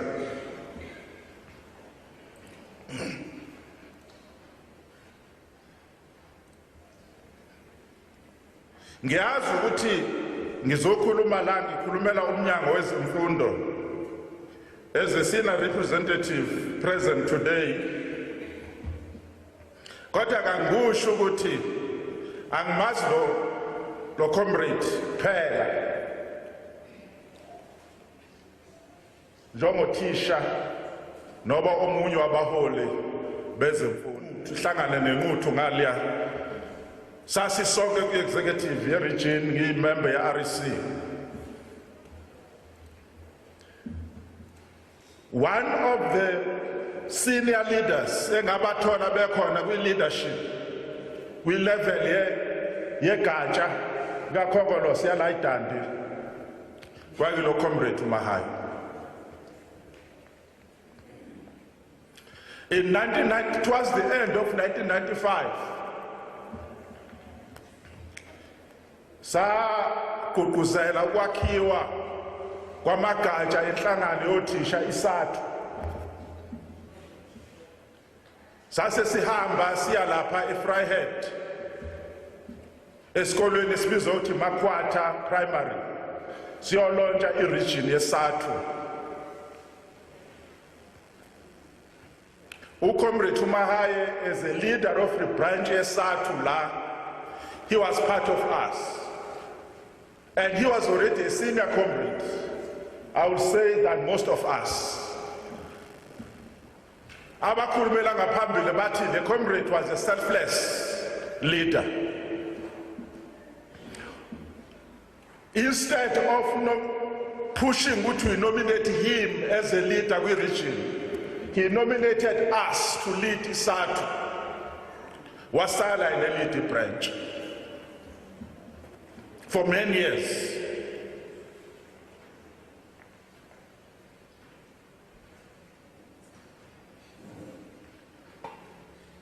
I became the secretary of SADTU in Northern Natal. Eyayihlanganisa kusukela eBergville, iNkandla, Melmoth, Pongolo, Port Petersburg, Newcastle, all those areas. But one of the leaders, owawacabanga ngobuholo obukavile kule ndawo, uma ngabe kwakunzima ongafuna kuyi-advise kwakuyo lo Comrade Mahaye.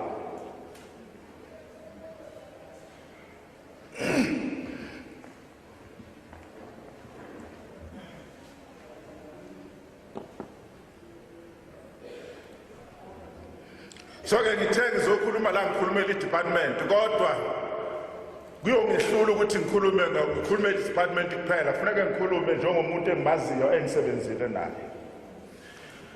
Kunesikole la kuthiwa seThangeni, sasiyi-Thangeni Combined School, where most of our meetings were held.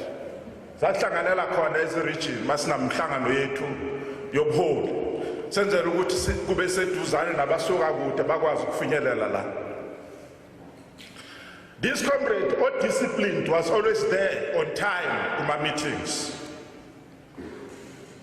I contributed ngezindlela esingayisebenzisa ukuyongena ezindaweni ezazingokubhadwa ngaleso sikhathi. It is this comrade, Ubaba Mahaye.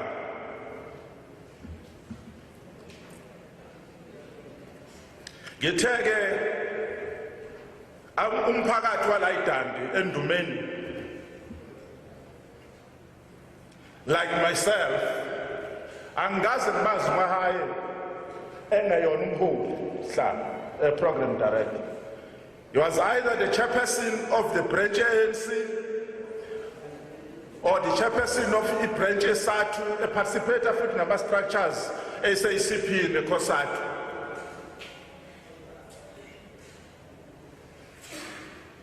Kodwa kokunye kubalekile ngikhuluma ke kubuholi kwamasipala, he was always a councillor. Kuyizinga lomphakathi wala Endumeni.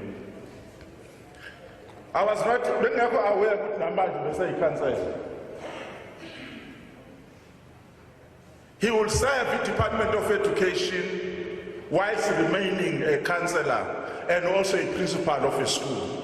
Asikaze sikuzwe ukukhalaza nama-complaints ukuthi scholars perform because Comrade Mahaye leaves, abandons his work and go ayonaka eminye lemhlangano lemkhakha abengenelele kuwo.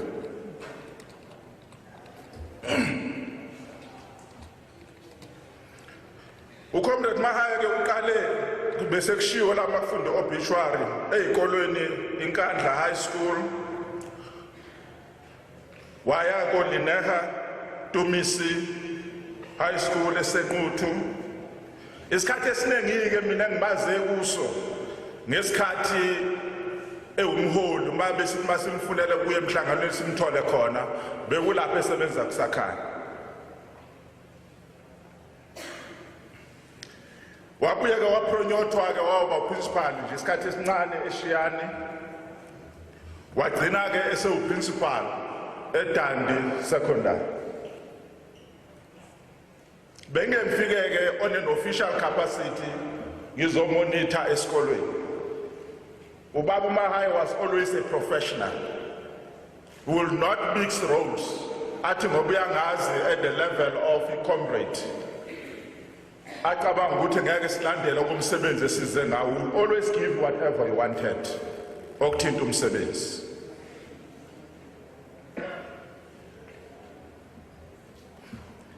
Usiyake esikhatheni esibi uComrade Mahaye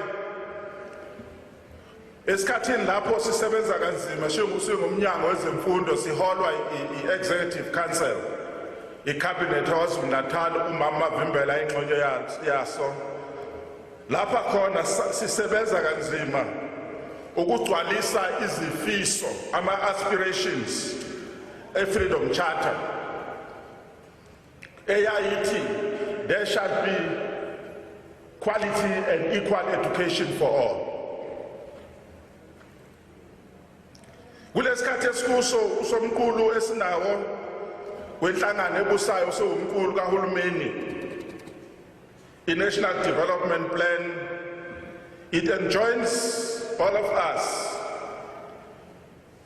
that by 2030 sisebenze kanzima ukuthi imfundo ikakhulu imfundo yesisekelo sabantu base-South Africa ibe sezingeni eliphakeme of a high quality. Ezolidela what we call significantly improved learning outcomes. Sisuke esimeni lapho khona siku-2020 unyaka lapho khona besile sifo se-COVID lapho bekunzima khona kakhulu kodwa njengoKwaZulu Natali siyingxenye umnyango wezemfundo sikwazile ukuthi sikwazi ukumisa imfundo ibe sezingeni nemphumela yabantwana bethu ka-grade 12 ibe silelo zinga sibe silifisa ukuthi libe kuwo. Ushona nje lo comrade the official beqeda upronyotwa aye lapha e-district office ngoNovember, end of November wagcina esikolweni waseya uqala konyaka wayaqala lapha eDundee eMzinyathi district njengomunye wama senior officials eMenco owayezoba ebanjiswa umsebenzi we-school governance and management.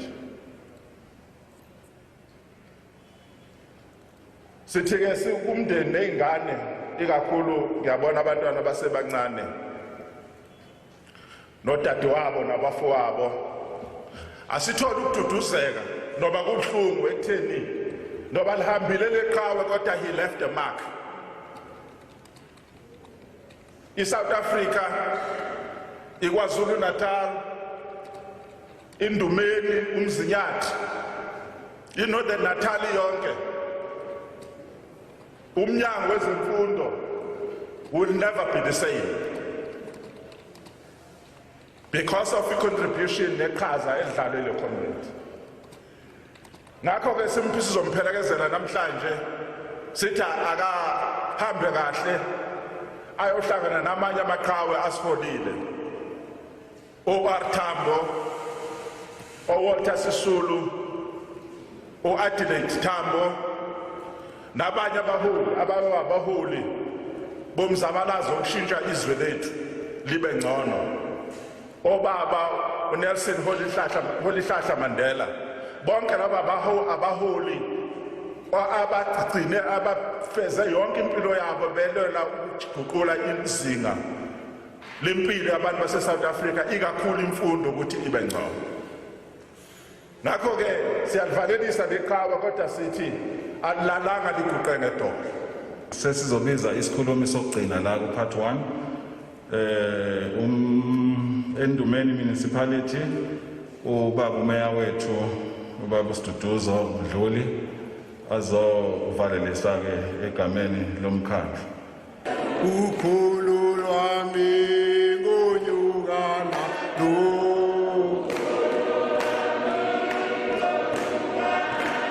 iluba nanalo eka ayo matata amandla. Viva the spirit of Comrade Mahaye, viva.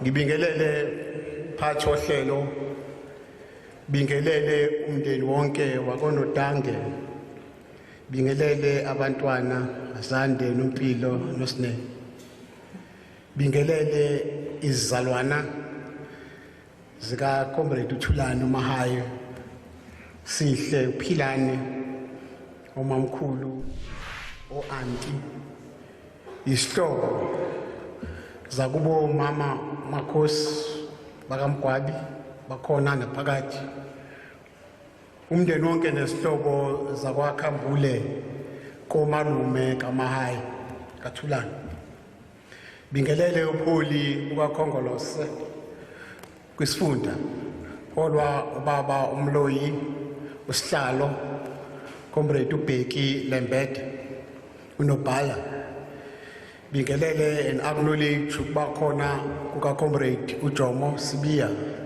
ilunga le Provincial Executive Committee phinda bosihlalo weCommittee lezemfundo kwisifundazwe saKwaZulu Natal, bingelele member ye-Provincial Executive Committee and also the Provincial Working Committee of the ANC KwaZulu Natal, Comrade Hlengiwe Mavimbela.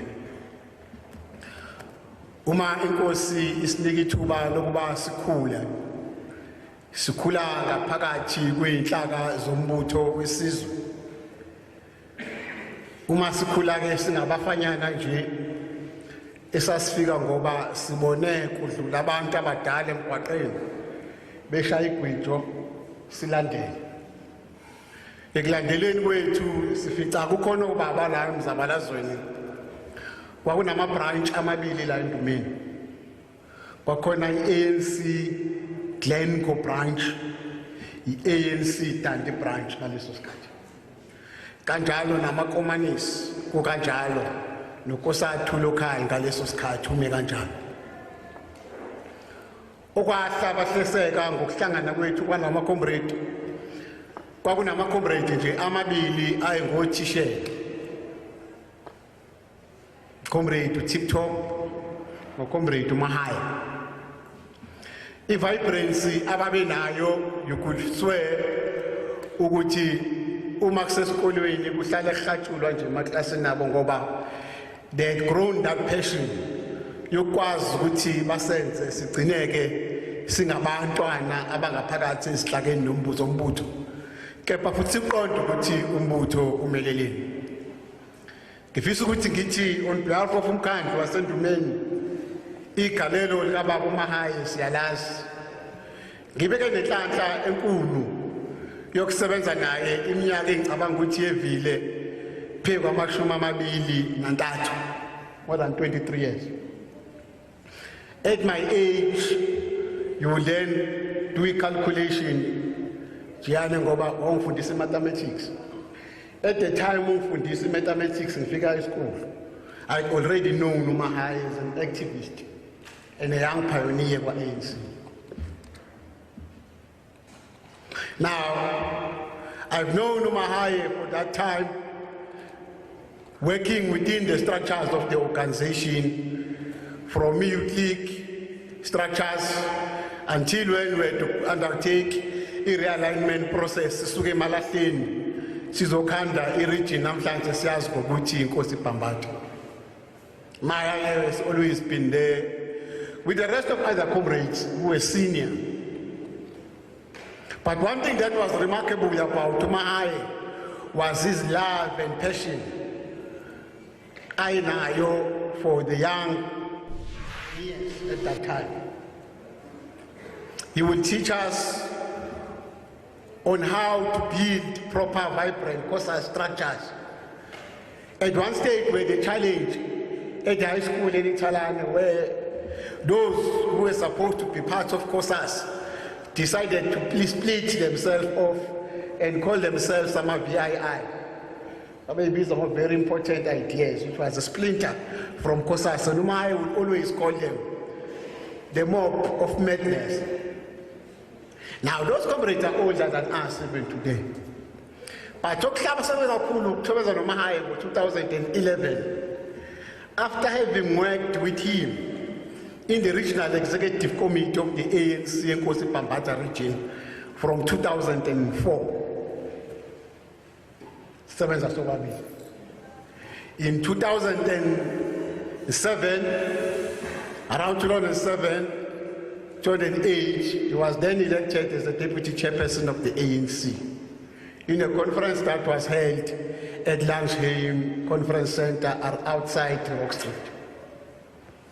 He served there with humility and great honor. In 2011, the ANC deployed both of us to serve the people of Endumeni. Myself as a speaker at that time, and Mahaye as the mayor of the municipality. The only thing that he would forever say to me, and when he was in a position to address the meeting, he would always make me to stand up, and he would say, well, I'm not coming here alone, but I'm here with a company of the youngest speaker in the country. The ANC made or deployed me to become a speaker, I think it was at an age of 26 years. And at that time, Mahaye was already approaching his 50 years, or was above 50 at that time. Now we worked together. He had programs to uplift the community of Endumeni. And one thing that we had learned from him was that you must serve our people and serve them with humility. We must be down and be at the level where our people could easily interact, meet with us and engage them, and engage with us on their own aspirations. But what was further remarkable about that was the space that he would always give us, me in particular, to do wrongs and learn from my mistake and suffer the consequences of my own mistakes. Now that's the bravery that we required at that time. At one stage when we led Endumeni together as a collective, there were some stages and times that were very testing and challenging.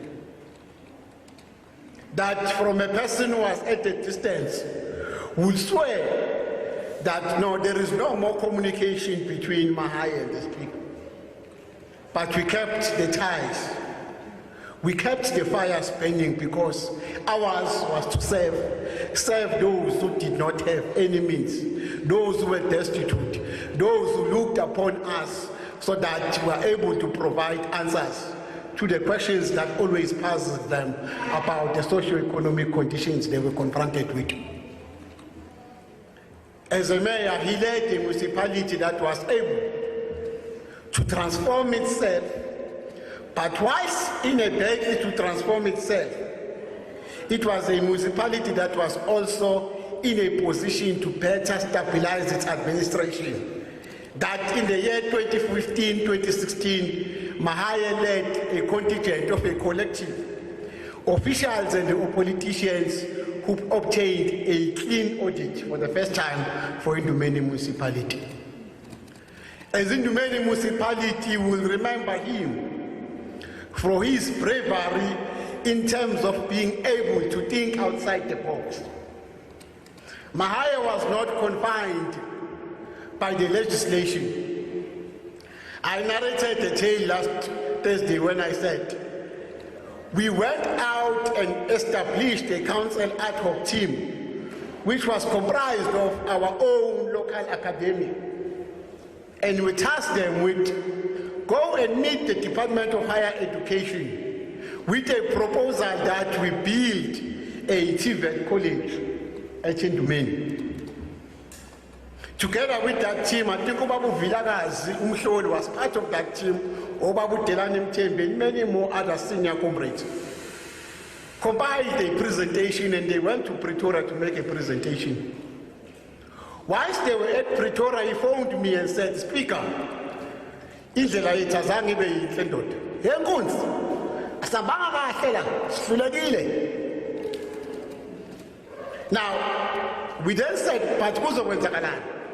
He came back, he delivered the report before the council, and whilst delivering the report, he then said, we are not going to be confined by the Department of Higher Education. Kunalokho kuzomele so engage to stay with the purpose as the chairman, as the principal of TVET, Majuba, kumela endorse a decision yokuthi kwakhiwe iDundee Technological Center. And at the time when the department declined our request, our proposal, the council, Majuba, approved both the building plans and sanctioned a process that was with the TVET College. So it was a TVET college that was built outside of a collective effort and wisdom. The art of team Cllr.Mahaye together with the council at Majuba Central at that time. So always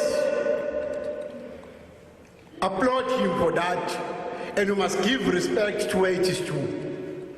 But Mahaye befundisa ingane to the level ukuthi sifike university ngemali yaKwaMahaye. Ubefundisa abantwana to the level ukuthi we have got a group of Cuban trained doctors. At the time makuthiwa abanamali ye-initiation, ye-registration, he will go out akwazi ukuthi abatholele imali yokuthi labo bantwana bekwazi ukusizakala. So umkhandlu waseNdumeni sifisa ukuthi sibonge umbutho wesizwe Khongolose, sibonge umndeni wakaMahaye ukuba ukwazi ukuthi bobabili leyo bantu ukuthi sivume ngoba kwenzakalile bese kuuhlelo likaNkulunkulu. Noma kunje uNkulunkulu uyabonga, noma kunje lo ongabonwayo usimakade usaseNkulunkulu osothandweni nosenhlizweni zethu. Kukonke khona kube khona bekuba khona izinkambo zethu ebezenza ukuthi siphinde sikwayana ngoba sisembusazweni. Obekuhleke ngoMahaye lokho ukuthi he would allow you to be yourself. He would allow you to think to the galaxy, because sky is no more the limit. Think up to the galaxy. Then you will differ with him on each and every opinion, but he will never belittle you. He will always hold you into high esteem. There were occasions of 2 conferences where myself was a speaker and Mahaye was a mayor, where we differed in terms of the leadership perspective of the ANC. We went out on Thursday, Monday we were all laughing out of the outcomes of that conference. And we were able to steer Endumeni municipality forward for the benefit of the people of Endumeni and for the advancement of the aspirations of the people in terms of rolling out service delivery. Kube isifundo esikhulu ukwazana noMahaye ngalesi sikhathi umuntu ebesampiwe impilo. Kube intokozo enkulu yokwazi ukuthi sithi sihamba singabantu inkosi siphi ithuba lokwazana noMahaye. Ifisa ukuthi ke sibonke kumndeni siqalise nakuyena uMahaye uma ukuthi kukhona la ethe sihamba naye kwakhona ukuthi unyathelekile wagcina ukuthi kufika isikhathi sokuthi ahambe inhliziyo ingaxolile mhlawumbe nathi singaxolisile, kodwa ngaphandle kwakhe asiphelele, ngaphandle kwenqubekela phambili akade nayo asoze safana nabantu akade siyibona ngomhluli. We therefore calling along SADTU to assist us, because SADTU is one of the prominent unions in Endumeni and very strong in terms of seeing to it that the ideals Mahaye aphilele kuzona bayakwazi ukuthi bayiqhubekise, both at the level of a classroom, la besebenza khona, and beyond emakhaya ekuhlaleni. I was reading t-shirts that says, start to vote ANC. It was Mahaye's motto, it shall remain as such. Even under these testing and challenging times that we're faced with as an organization, as the movement as a whole, but we dare not forget that the ANC is the pillar and the strength in the national democratic revolution. Ngalawo mazwi ngifisa ukuthi sengihlala phansi imphathi wohlelo ngimbongele naye uMahaye ukuba umbutho wesizwe umnikeze umsebenzi obaluleke kangaka wohola abantu ngoba umsebenzi uyakudinga ukuthi noma uphume ekhaya ukwazi ukuthi ukhuleke. But in many occasions ithina besigcina sithi sifisa ukuthi sikhulekele uMahaye because of the dynamics ayibhekene nayo. Uthe ubaba womndeni wayithola seyisingle parent, umama engasekho wabantwana. Ubethi makumele ezemsebenzini aqale abheke ukuthi abantwana bavukile yini baye esikolweni. Aye emsebenzini esikoleni. Ngale nkathi esesikoleni sebeshaya ingcingo ngapha simtshela ukuthi kuyonakala emphakathini isizwe siyakudinga. But he was able then to strike a balance and so to it ukuthi ekumele ngabe kwenzelwe abantu kwenzakalile. So ziningi izinto ezibezinhle ezingamagalelo amahle kaComrade Mahaye. Sifisa ukuthi sithi kumndeni siyabonga. Amandla awethu awungoba yinde lendlela awungoba yinde lendlela awungoba yinde lendlela awungoba yinde lendlela long live aha SADTU aha SADTU aha Viva Democratic Teachers Union of South Africa viva Viva SADTU viva amandla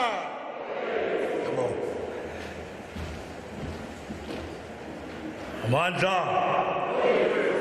awethu lihle ngaphesheya kwethuna ngale khaya la lihle ngaphesheya kwethuna ngale bonke abanethembele njalo bayazihlambulula impela bayalahla izono nemthwalo nakho konke kuba bambezelayo amandla. Long live the spirit of Comrade Thulani Mahaye, long live. Long live the spirit of Comrade Thulani Mahaye, long live. Amandla. Those are the four speakers as of Yala Akulume on behalf of MTN structures. Comrade Mahaye is one of the senior leaders of our union. We are celebrating Nabo Comrade Mahaye ukuba neminyaka ela ku-30 siserva i-department. Hence is a stalwart. Ngiyafisa ke ukuthi mangisusa lolu hlelo lo senze impilo njengoba uComrade Bheki masuku eshini asilenze iprogram kaComrade Mahaye ibe sempilweni. Engikuqaphelisisile ngakhathi ngihleli lapha nengikwaziyo uComrade Mahaye was left-handed. uComrade Bheki is also left-handed. Nemeya iyaqinisa ngapha futhi esandleni sokunxele. So labantu abasebenza ngesandla sokunxele banamawala babamba bafuna ukubamba amasinyane ngoba siqala ukuthi into izophunyuka. Therefore ofale sithi uqinisa ke sishonise phambili. Bathethiswa kakhulu omisi beqala ukuthi babhala ngesandla kwa right kodwa umuntu azi ukuthi uphiwe isandla sawa left. My mother was a kitchen girl, my father was a garden boy. That's why Salve Komani, my mom, my father. That's why I'm a commandant. Where my commanders, where my commanders, where my commanders.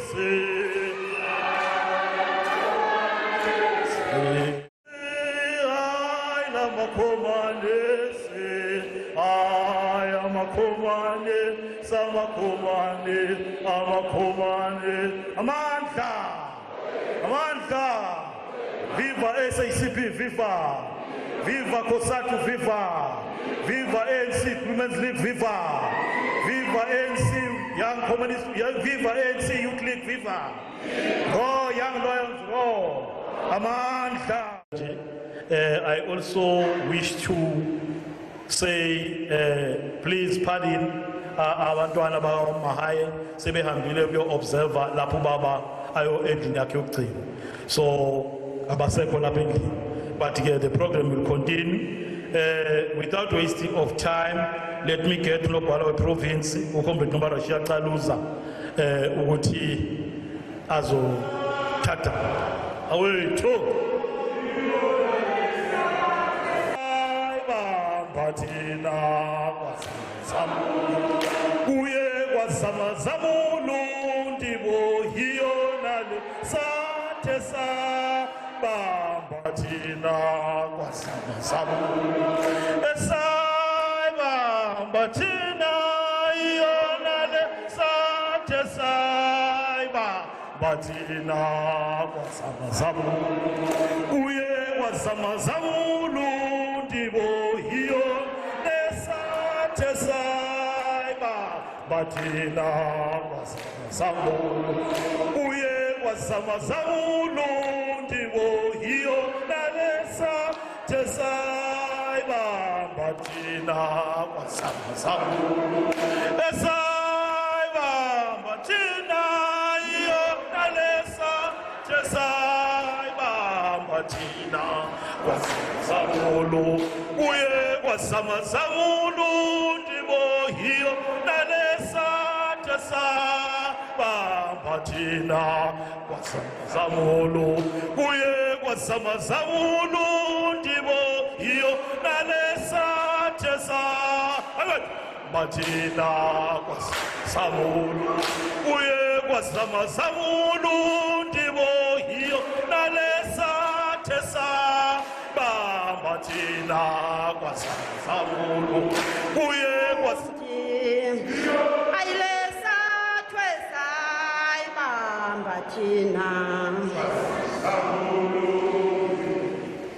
Thank you, comrades.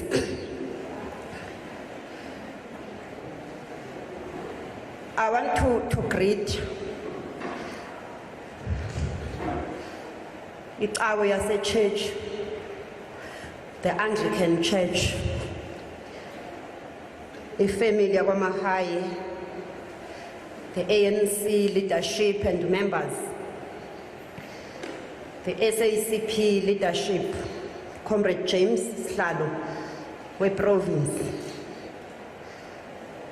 Nonobhala we district, Comrade Edwin, Nonobhala we local ye COSATU, ifamily ye SADTU, umnyango wezemfundo, nabasebenzi bonke including abasebenzi bakwamasipala.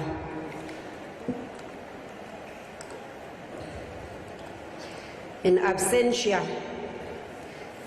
sibabulise sibaqinise abantwana baComrade Mahaye ne-family siblings zakhe.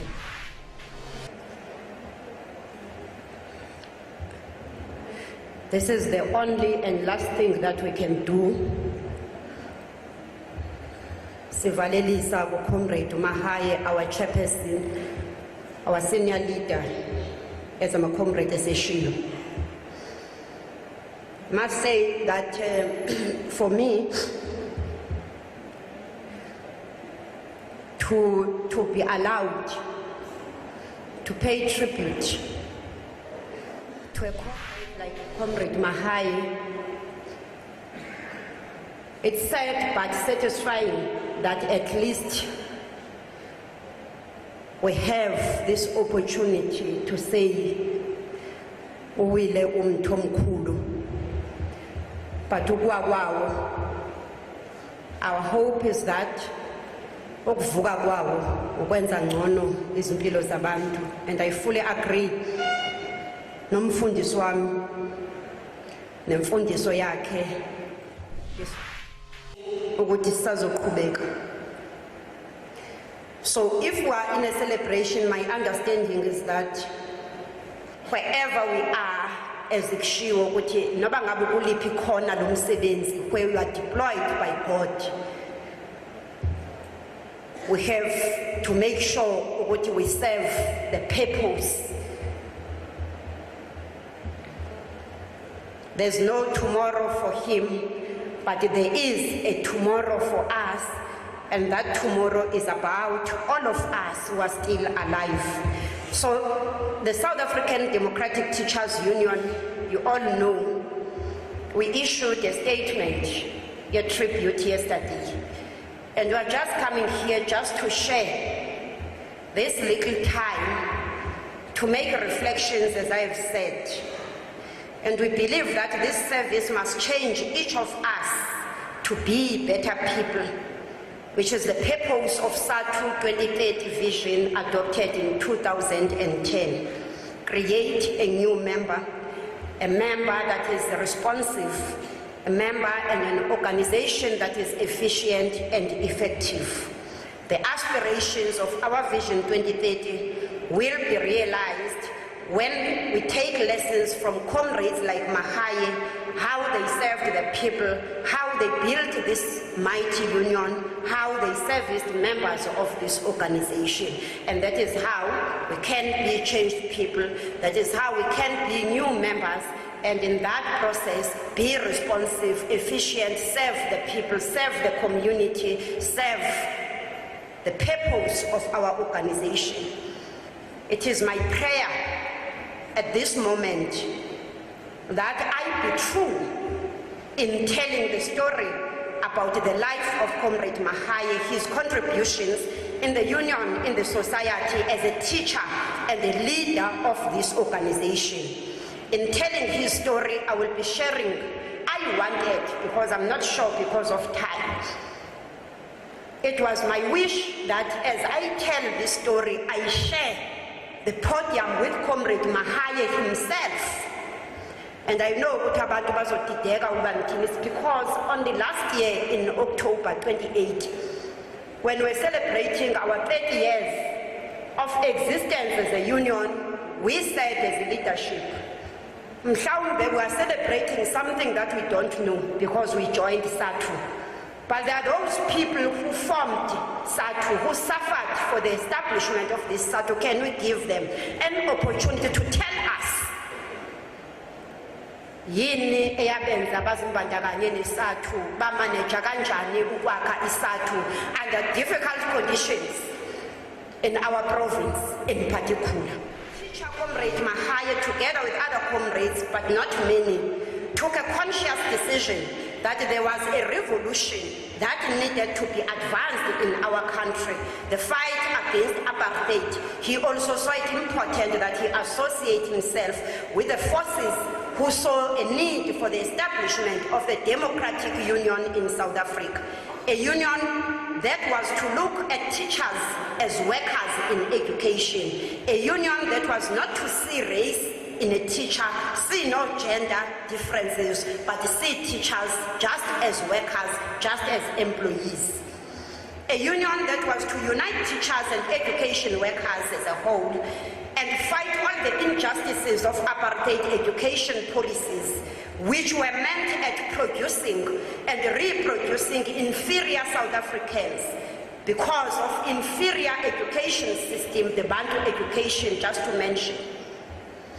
That union was to be born in theory in Harare, we all know, in 1988, not in the country, because it was not allowed.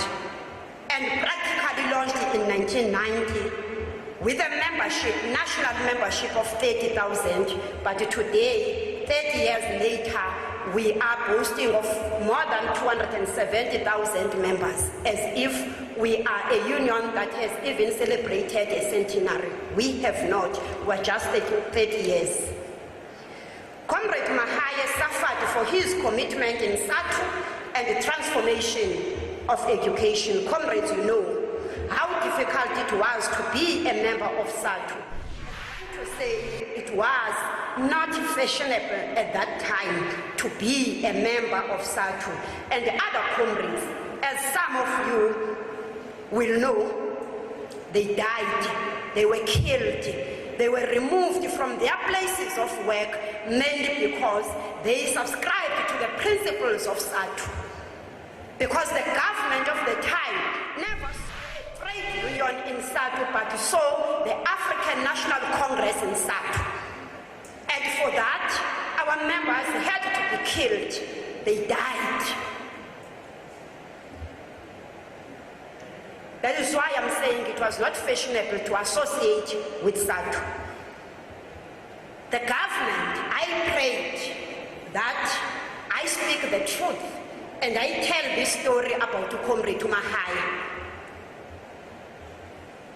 The government in Natal that time had difficulty in recognizing SADTU because in us they saw the ANC. The ANC was a threat that the ANC was committed in the emancipation of the people of South Africa and killing and destroying apartheid, cruel apartheid.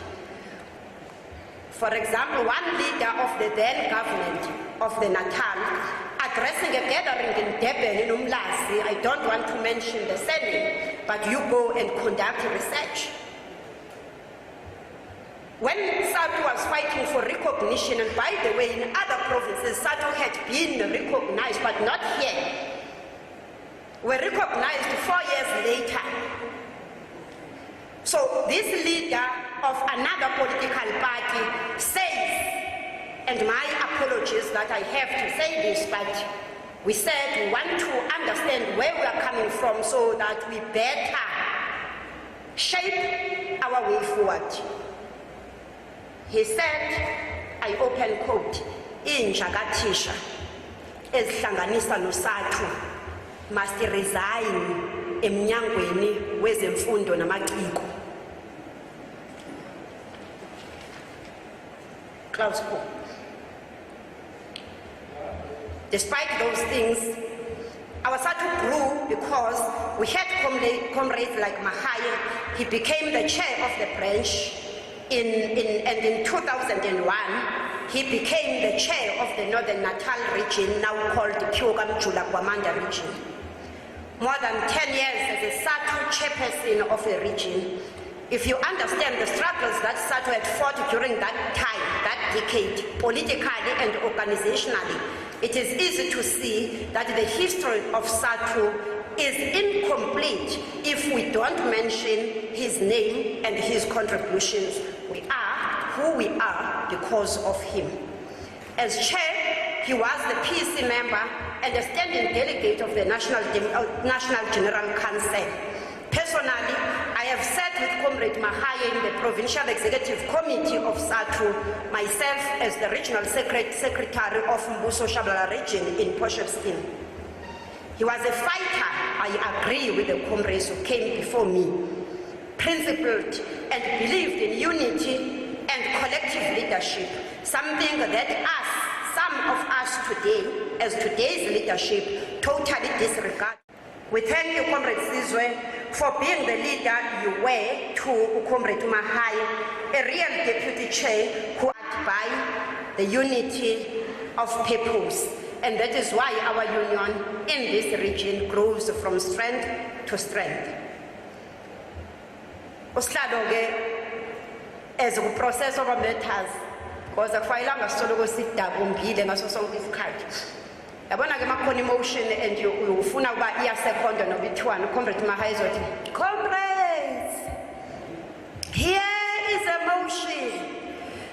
I'm checking the second. Seconder, 1, 2, 3. No, it's seconded. Okay, comrades. Counter, 1, 2, 3. It's done. We have a motion. Let's move. We're gonna end. Mawubuka i-pace. Ngalesikhathi kufunwa i-seconder. In fact, mayifuna i-second of the comrades. Seconder, 1, 2,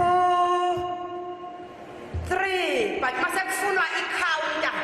Comrades, is there any counter? 1, 2, 3. We have a motion. Let's move. Tholakele into ebifunaka umbutho uyalidwa kuyiwa phambili. In one piece, in fact, in most pieces, and at that time he was with Comrade Upila Bega as the secretary of the region. Comrade Upila, no comrade ayazi, Comrade Chiseve lapha emuva. Wayethanda ukuhlala nje ebusuku azonwabele ebusuku. So mase kubuyelwa meeting in the morning uyozela. Uyezela kuyaxoxa umvesethi Mahaye. Wabusiso mntakazondi. Awubuko wamunobhala. Ulele uzobe siyavuka kuComrade uphila aqaqamuke sengathi bekazange azacimele. That was some of the things esizikhumbulayo as we celebrate his life. As we celebrate this great life, I must say, like Tambo warned us, his journey was never full of roses. There were those times when Mahaye was dealt with, humiliated emotionally and otherwise. Even during those times, he remained strong. He never doubted his beliefs that it's people's first and himself after.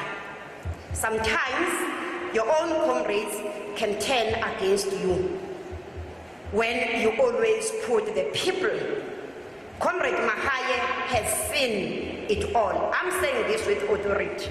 When izinto ziba right, they are reminded ukuthi why, because when you are a teacher.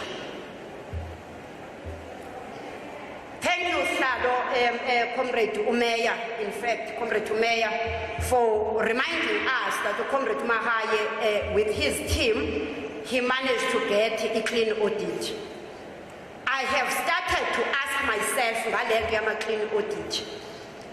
Is it something that our comrades must fight for? I'm asking. Lama clean audit, is it something that our comrades must continue fighting for? Or these clean audits become their downfall? I have reasons to ask these questions, but we say, and we continue to say to our comrades, you serve the people, you protect, you defend the public's purse. And the achievement of a clean audit must be something that we all strive for, including in our schools. I say this because we've seen Comrade Chris, the cleaner, we've seen Comrade James, we've seen Comrade Mahaye, where are they? What happened? We don't know. These are questions that we keep asking. Ngalezo zikhathi zobunzima ngiyayikhumbule indumiso ngesixhosa sasithi indumiso yekhulu namashumi amabili nane ndiwaphakamisile ezintabeni namehlo ami luyakuvela phina uncedo lwami luvela kuYehova umenzi wezulu nomhlaba usiyoqhubeka nayo thina ke uma ngaba sebexhalekile in those deployments sikhumbula yona leyo ndumiso but sithi phakamisela amehlo akho odongeni, because mawubheka odongeni on your wall you'll see something that will set you free. Sithi phakamisela amehlo akho kulona udonga lomzi wakho, yilapho uyobona khona uyokhumbula khona uba you are a teacher, you are a professional. Thintitha lezo certificate ubuyele ensimini uqhubeke nale owayifundela. We've seen these things. Comrade Mahaye, Comrade Chris, they will see Comrade Uhlengiwe. You go back, you thintitha certificate zakho ubuyele ensimini. That is where our calling is. Even that other one, yokusevisa i-society. It's also our calling. When the time is right, you will come back again and be of service to our movement, the African National Congress, the ANC, the SACP, and COSATU. Comrade Mahaye, as Sila, somewhere in the Bible again, khona into ethi I don't know uba kwakwenzakaleni kodwa kona ikhona indawo ethi bathi beqhamuka kwabuzwana kwathiwa ngobani labaya abembethe izingubo. Impendulo yatsho ukuthi abavela. Yes, I'm just thinking about that situation and trying to relate it with Comrade Mahaye to say, as Comrade Mahaye ehamba, I'm thinking about many comrades that have left us. I just have this picture of him saying there's COVID that has disrupted us, such that it has weakened the working class. It is so difficult even to meet and think together, come with the resolutions, has made the employer to be more brutal. He would say, as I'm here, the EIs have not been paid. Against the UNESCO declaration, their class, he would say, we've done a lot, but there's a lot that has not been done again. He would say, as I come here, service providers are busy collecting toilets in schools, but there are no new toilets that have been built. He would say, ngiyafika la ngishiya ama-comrade kudunguzela engazi ukuthi kwenzakalani, engazi ukuthi azothatha ini ahlanganise nani. And in the name of social justice, Advocate Masuku, Mr. Keswa, because you are representing the department, can you do social justice? It's in the Constitution, it's the basis of our Constitution, social justice. The union that you joined, the union that you fought for, it basis yayo is social justice. There's no social justice. And unfortunately, the working class children are suffering. There are no teachers. EIs that were appointed in November, started in December, by the way, they have not been paid as we speak. But we say it's in the mission of dealing with youth unemployment. Yini labayisebenzisayo to go to school. I remember, lastly, as I sit down, I don't remember kuthiwa unecala lelodwa mntaka Chambula. Angeke ngambona uComrade uChambula laphayana uyakhumbula kulento yokuthi sifuna ukwenza ushintsho i-revolution. Decolonizing education, which is our program, so that we have education that delivers skills to our learners. Learners produced by our education system must be able to be self-sustainable, bakwazi ukuzenzela imisebenzi ngaphandle kokuthi barely kuma-employers.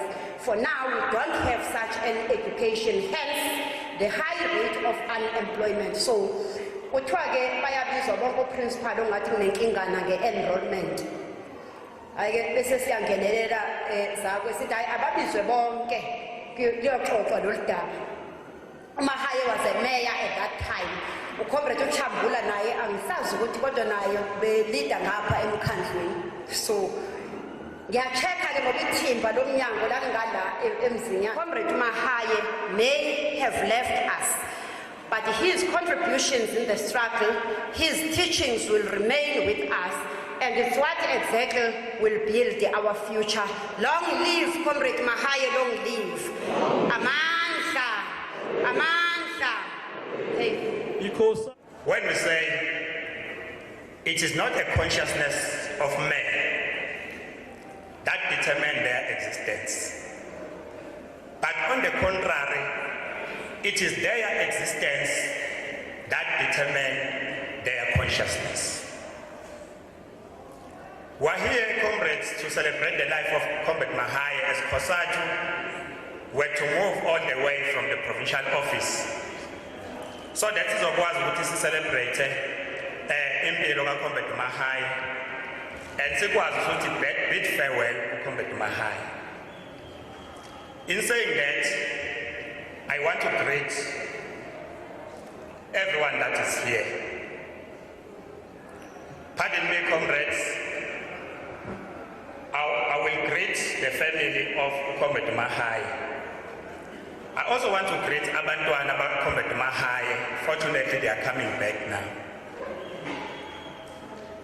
I'm greeting the family because we know the family is the one that is mostly affected.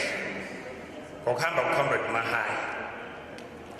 We are affected as an extended family, as COSATU, as SADTU, as ANC, SACP. The mass democratic movement as a whole were affected. But the most affected ones is the family. Is the family, the direct family of Cllr.Mahaye, also the family where the wife of Cllr.Mahaye comes from.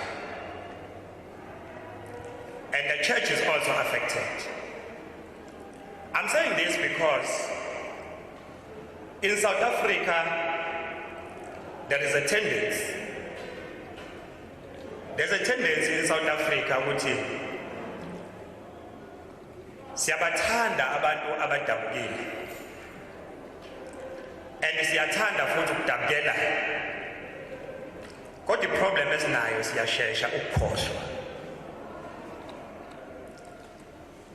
Sometimes we cry a lot. We say we are going to be with you. But in the morning tomorrow, we might have been forgotten. Ukuthi we said we will be with you. Abantwana ba Cllr.Mahaye bazobe bathi bafonela uComrade abamazi ukuthi uphile kanzima nobaba ewevuka. Uthola uComrade akasaliphendula ucingo elibuka. Those are the realities in life because we are comrades. Sometimes you are good when you're with us, but when you are no longer with us, we forget. Ubunzima-ke enizosala nabo lokho as a family esicabanga ukuthi ke kuzofanele ngaso sonke isikhathi sizame ukuthi si-overcome lento, kodwa ke fanele nazi ukuthi usuku alisezofana usuku lwanamhlanje la izolo. We are paying a last tribute to Cllr.Mahaye because he served our union, SADTU. Thanks, Nobana SADTU. I think you reflected very well in terms of who Cllr.Mahaye was, even in terms of historical background where he comes from. So you have saved a lot of my time because Cllr.Mahaye served us as COSATU through our SADTU union. He was our member through our SADTU union. But we said, we pride ourselves as COSATU for having produced leaders of the caliber of Cllr.Mahaye. We pride ourselves. In fact, siyabathanda eCOSATU abaholi that can associate themselves with the working class struggle. It is unfortunate that when leaders from COSATU get other deployments, sometimes they cease to be our members. That's the most unfortunate part out of the whole alliance, is that our members as COSATU, sometimes they cease to be members of COSATU when they get deployment in other areas of responsibilities.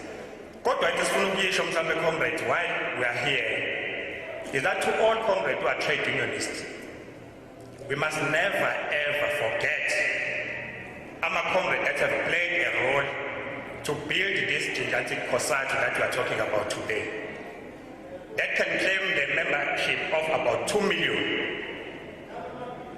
We must never forget ukuthi lama comrades have sacrificed their life. We must never forget them. That is the message that I want to send, that we must always remember those comrades. COSATU comrade has produced a number of comrades who are serving in key positions in government. With the monies of the downtrodden, some of those today, they are officials in government and they've forgotten about those downtrodden.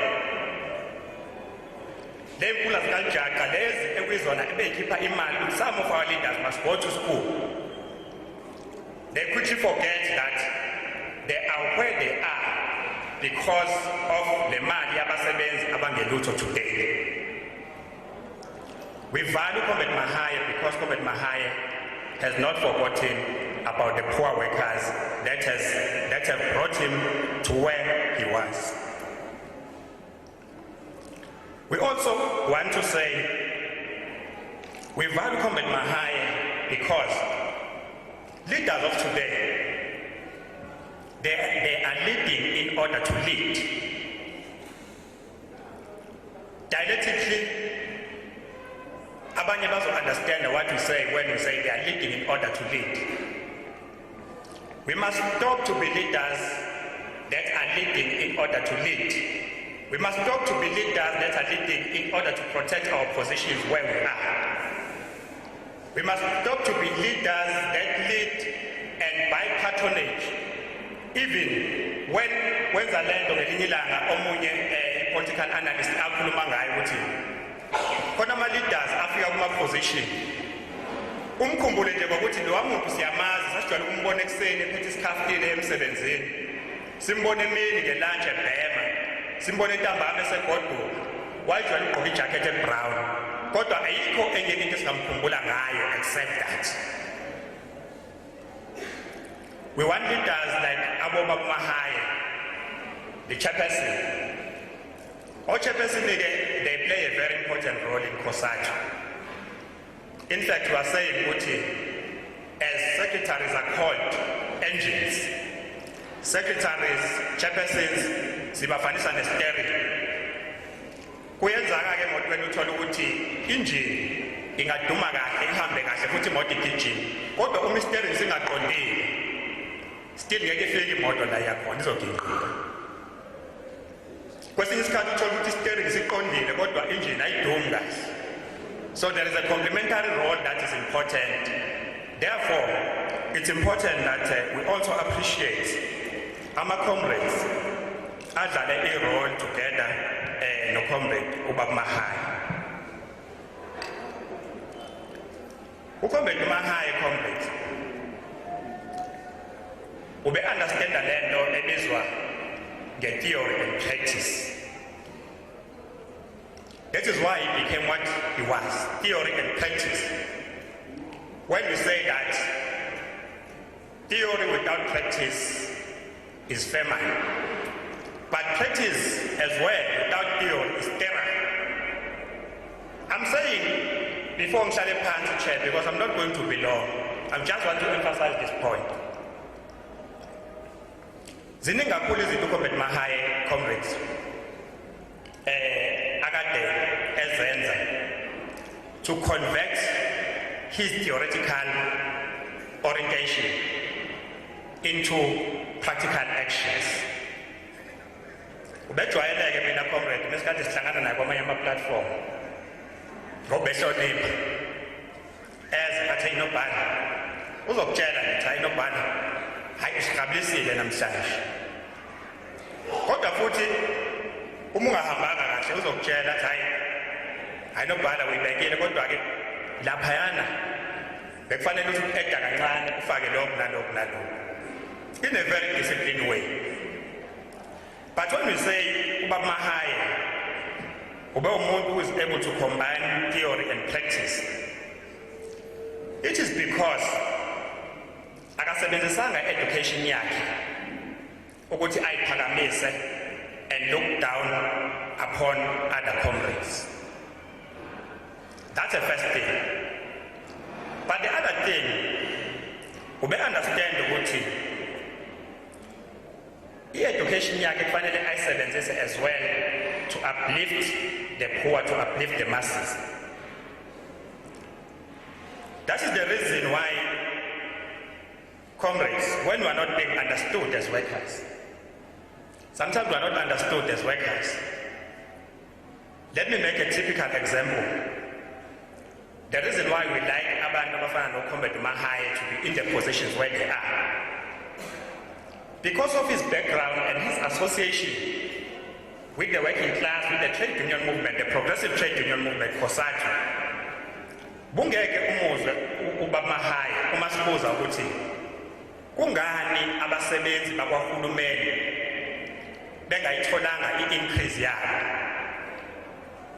Bese ethi COSATU, you are being unreasonable. At COSATU, you are populist demagogues, like other people will say. But uBaMahaye bezobuza ukuthi njengoba ningabaholeli nje abasebenzi increase yabo enisayine ngo-2018, why on the other side nibe nivumela oNgxowankulu ukuthi bakhuphule ukudla? Why on the other side nivumela oNgxowankulu ukuthi bakhuphule i-price of petrol? Why even the government itself is increasing the price of electricity, the price of tariffs, when abasebenzi kufanele bona ba-understand they must not get their increase? Sometimes we understand ukuthi why others don't understand when we say some of the things that you are doing, they are disempowering us, they are disempowering our revolution, they are weakening other alliance partners. But to have comrades that have a broader understanding, that is why COSATU defines itself as revolutionary and progressive. Because we understand that in order to change the world, there must be a political will. Without a political will, you can't change the world. And therefore, that understanding is important to know what's happening in the other MDM structures. What I have heard about Cllr.Mahaye comrades, all of us who have come here and spoke, we have said one thing: Bungeke we attack ANC in his presence. But as well, they are saying Bungeke we attack the SACP in his presence. But Bungeke we attack COSATU in his presence.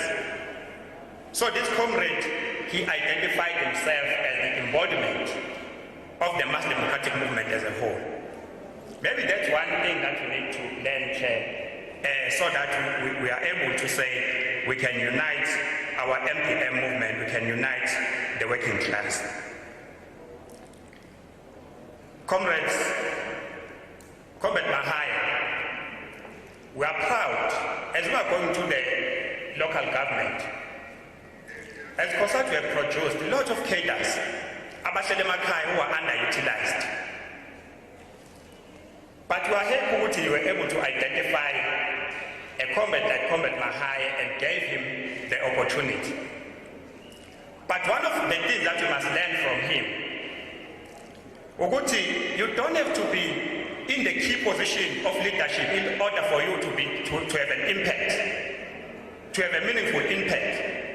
Comrades are talking about his leadership in the branch, providing that leadership humble soul. He understands that even you can be a foot soldier, but you can have more power than those that are in the leadership. Because we say Amanda Asemasele. That we want to say in a number of ways, comrades. I was looking at his obituary, because sometimes we must appreciate we are given opportunity to lead, but sometimes we don't understand how much reach some of the people who are sitting on the other side, the audience, how much rich they are. You don't understand ukuthi ulida abantu abayinjula kuthopho but bakunikeza ilungelo to lead, bakuguide ngendlela efanele, as eshilo unobhala weSADTU ukuthi your downfall is not their ascendance.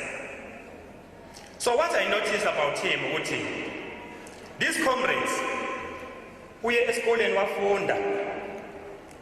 He grew up from a ranks of being a teacher to a principal, to the district. From the district, he became a mayor. But this comrade dies as a cancer. He understands, comrade Tuguti, When you talk about deployments, deployments must not be used by leaders to buy patronage, but deployments must be done in also, comrade, observing and appreciating the capacity of the leadership that we have. He understands that when you are deployed, you serve there. But make sure ungabe sowubona umbutho sowumubi kakhulu bese kuthiwa hlala phansi, comrades. I used to say makombe COSATU, comrade, anongikhuza uma ngade ngincoma COSATU all along ngesikhathi ngiyilidi. Ngesikhathi COSATU ngifaka kwi-position ngijabula ngithi amakombe ayakhula. But the day comrades say, comrades, we think now it's time for you to be led as well. Bese ngithi ingamane ife kwayona le COSATU. Mhlambe kufanele comrade noma Russia lenze the same like what abo comrade Mahaye did and other leaders of regional leaders of SADTU. The day they approached me to say, how can you intervene ulungise isimo esingasiboni kahle in an organization in a very principled and disciplined way? Because sometimes, comrade, we are happy when we are given chance to lead, but we cry umaktiwa asihlale. Uba Mahaye serving, as we are saying, as we go to the local government election, don't sideline comrades on the basis of where they belong in the alliance, but let's give comrades opportunity according to the capacity that they have. Comrades who come from the ranks of the working class, like Mahaye, will make sure that they talk service deliver. They will ask fundamental questions and very complicated questions. Why, when Shalebunamanzi always we have water in the suburbs, kodwa uma uya kuma rural areas, kuthiwa amanzi aphelile. Why engathi bephelile amanzi kuthiwa cha aphelile siwaphuza wonke emhlabeni aphele? Why kukhona abantu ekufanele bawaphuze all the time, kodwa khona abantu ekufanele bangawatholi at some time? When we talk about that, that's what exactly the leadership of the working class is taught to do. One of the things that we need to deal with, we must make sure that at the end of the day, we destroy exploitation of men by men, and we create an egalitarian society where abantu bangomhlaba will be treated in the same way. And therefore, to lead us as South Africans, Tina, as a working class, will always be jealous. Would you understand the Cllr.Mahaye or you don't understand the Cllr.Mahaye? He called him the Mahaye. City Sifonugutik men and Abandwan. City condolences. It's very rare. In fact, it shows the caliber of a comrade, of a father, of a cadre, of a leader. What you can have a male. It's very rare. And I'm sure I'm talking about something that is rare, but it's what we are addressing in terms of the stratification of the society. What you can have a man, also Salabantwana Baki, Bamantombazana, Abatande, Abakulise, and the show which by hand by schooling. I'm sure some of us we are learning a lot on that. We are saying, as umndeni COSATU siyanduduza sithi akekho umuntu one power to stop death. Even if kungafika abantu bazokudubula la namhlanje, if you passed on, it means your time has arrived. If umdala bengafuni ukuthi uhambe, ubesazokwenza ukuthi uhlale. Futhi asikho isikhathi esiright emhlabeni sokuhamba komuntu. Ungahamba uno 20 years zokhala. Uhambe uno 50 years zokhala. Uhambe uno 60 years zokhala. That is why laba bakholelwa kumdala baye bathi this is the reason why engaconsult. Ngoba mhlambe uma kuthiwa ubeconsultile wasibuza nje siyiCOSATU neSADTU mhlambe neANC or iAlliance ukuthi ngimthathe uMahaye. besingase sisale sesi-divided ngoba mhlawumbe bese khona sesifuna ukukhomba omunye ozobona ukuthi awukanti asimthandi kangakanani ngokuthi sifuna ukuseva ubaba Mahaye. And therefore we are saying we will never forget Amika Cabral when he says struggling is a daily action against ourselves and against the enemy. As we are saying goodbye to Baba Mahaye, as we are saying the struggle continues, sifisa ukuthi ukuhamba kwakhe kube yimvuselelo kuthina as our comrade looking at how this funeral is engaged. And I'm very sorry, Comrade Chair, to waste your time. Thank you very much. Mandla, ngibhekene nesession enzimanyana after another session. On the interest of time, Comrade James, Comrade Slengiwe, wonobhala labade bekhuluma ngaphambi kwenu. So manje wonobhala banento eziningi la. Therefore, ngicela nina in the interest of my audience as well as ukuthi sisazoya emathuneni nikape nithi lapha ngalapha nje. Amandla. Awe mama we mama we mama. Awe mama we mama we mama. Mama thulu ngakha. We mama. Mama we awe mama we mama we mama. We have to come to James. Mama we mama we mama. Mama thulu ngakha. We mama. Awe mama we mama we mama. Awe mama we mama we mama. Mama thulu ngakha.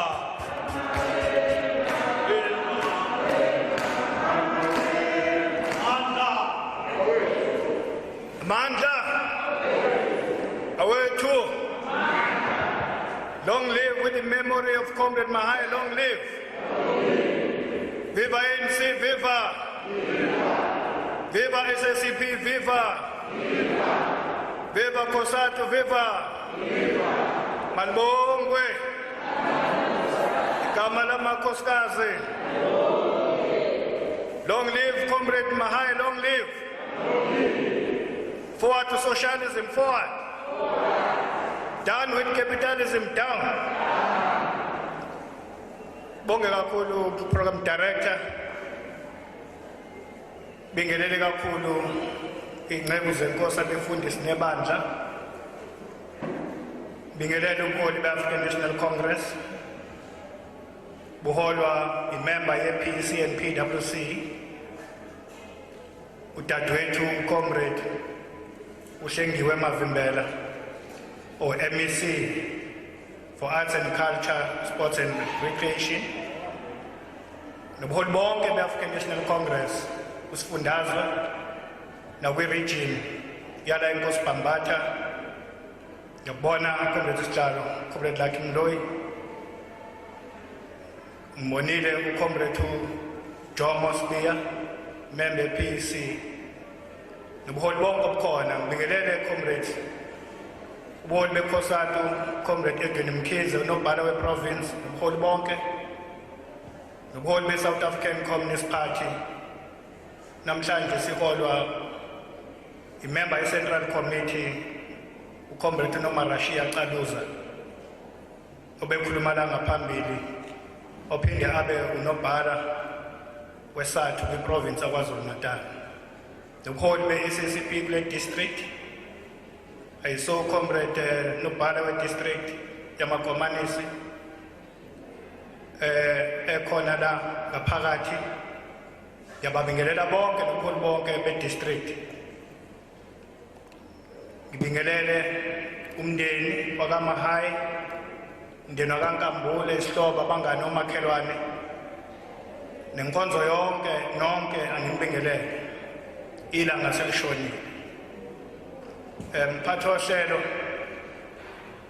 ngihlushwa into eyodwa nje kuphela ukuthi ilanga selishonile. ngokomthetho ye-COVID kufanele ngabe sesiphumile lendlu ngoba kuthiwa kufanele siqede ngaphezulu kwa3 hours sisendaweni eyodwa ngakho ke senzohlanga amafishane njengoba kucelile mphathi ohlelo ngoba isikhathi asisavumi. I'm here, comrades, on behalf of the South African Communist Party, joining you in paying tribute to our beloved one, the late Comrade Mahaye. Sizothi njengenhlangano yamadlela ndawonye amakomanisi kuzwe lonke kwisifundazwe nakwi-district sizothi mndeni duduzekane akwehlanga longehlanga sizothi anilahlekelwe nodwa silahlekelwe sonke.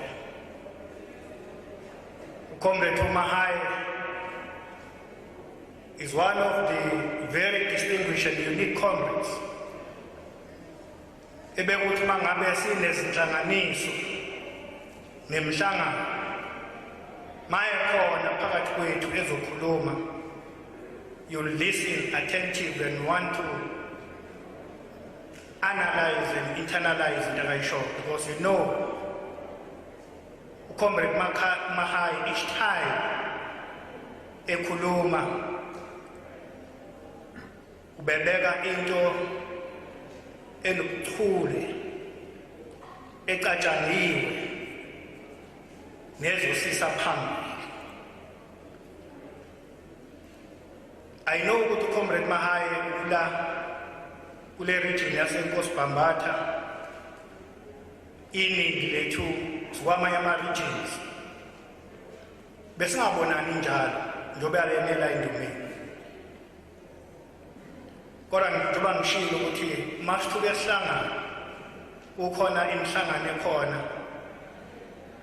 lazo khuluma khona bomuzi ukuthi kwabeka lo comrade ngoba ubeka into eyaphambili e-constructive nanokuthi senza kanjani ukuba sithathele ilizwe silise phambili. Angimangaleli sihlalo uma ngabe sifunda i-biography yakhe uyasitshela ukuthi uhlobo olunjani lo muntu noma uhlobo luphi, ngoba kuyona yonke into nesekushiwo ngaphambili osekubekwe izikhulumi kuyazichaza ukuthi ngempela bewumuntu o-selfless, bewumuntu obeka abantu phambili,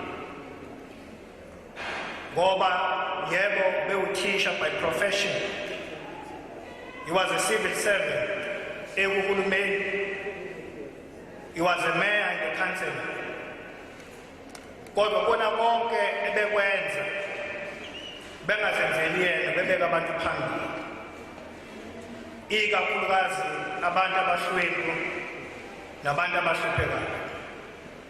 Masizwa lakuthiwa kuney'ngane akwazile ukuba afundise, kunemizi abekade eyondla, kunabantu obebatholela nemisebenzi, it does tell you ukuthi wayekade ewumuntu onjani.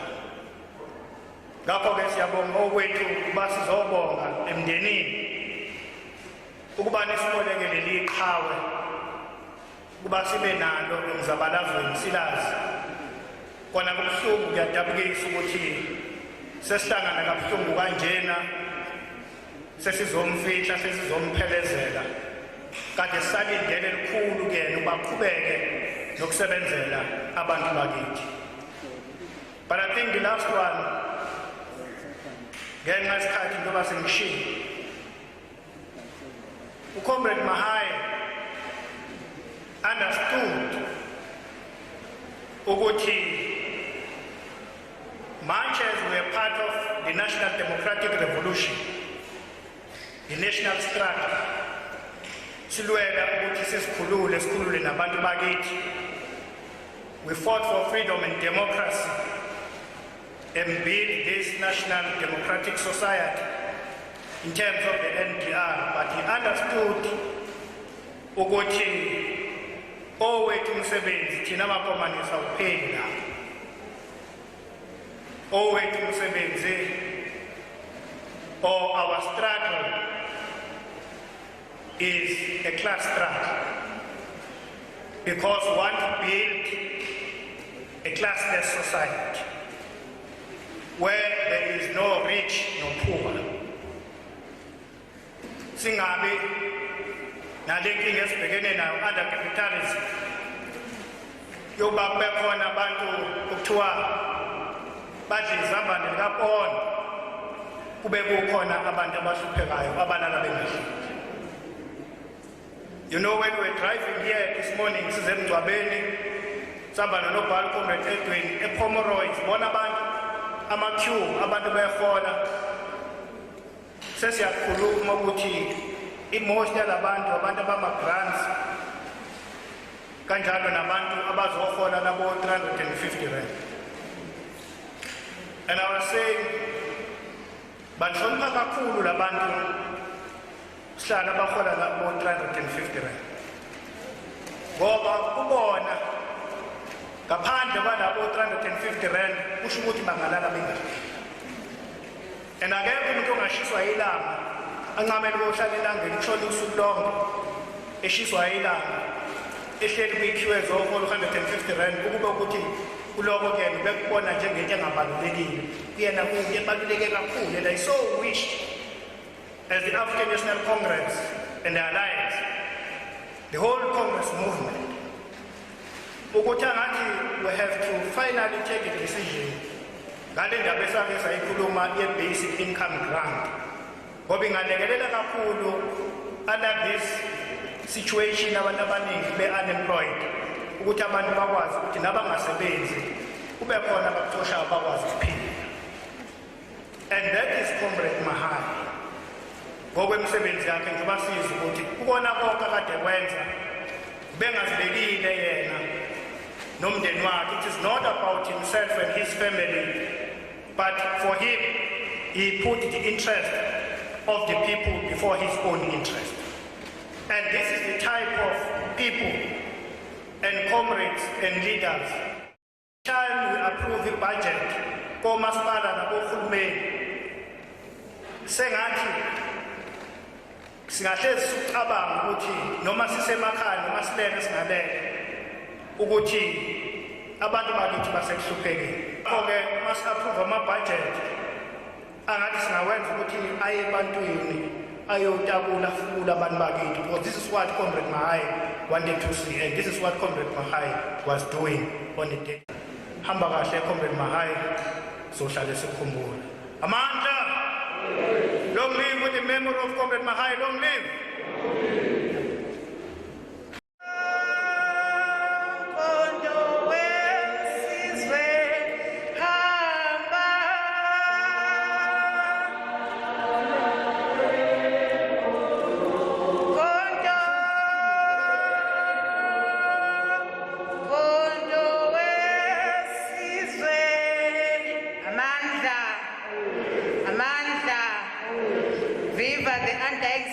Comrade Mahaye, viva! Viva the undying spirit of Comrade Mahaye, viva! Baqondisi bohlelo bengenzela ukuthi umndeni uphumuze uqede. Kuyekuthiwe ke isikhathi sidliwe. Enye ke yezinto abaqondisi bohlelo abasuke beyibekele ngaphambili ukwazi ukumanage isikhathi. Uma sizela sisuke size ukuzoduduza umndeni, ngoba iningi lethu asibi nesikhathi sokuthi sifinyelele emndenini sikhulume nawo nokuthi uqonde ukuthi lingakanani igxathu elihanjwe ubaba uMahaye nangendlela esimveluwisha ngayo. ngoba nezinto ezivamise ukutrenda izinto ezinegative.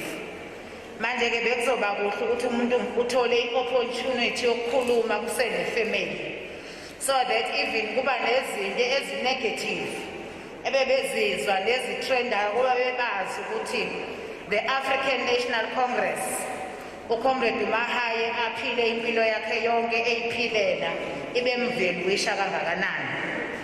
Ngiyafisa ke ukubingelela abakalizwi konzo yasesheshe ngihlonipha kakhulu nengiqondayo imigomo yakhona ukuthi isiyayivala lezi inkulumo ngelanga esiyesiphekezele ngayo ihlobo zethu. Siyabonga ukusihlonipha nisinikeze ithuba lokuthi sikwazi ukuzokhuluma.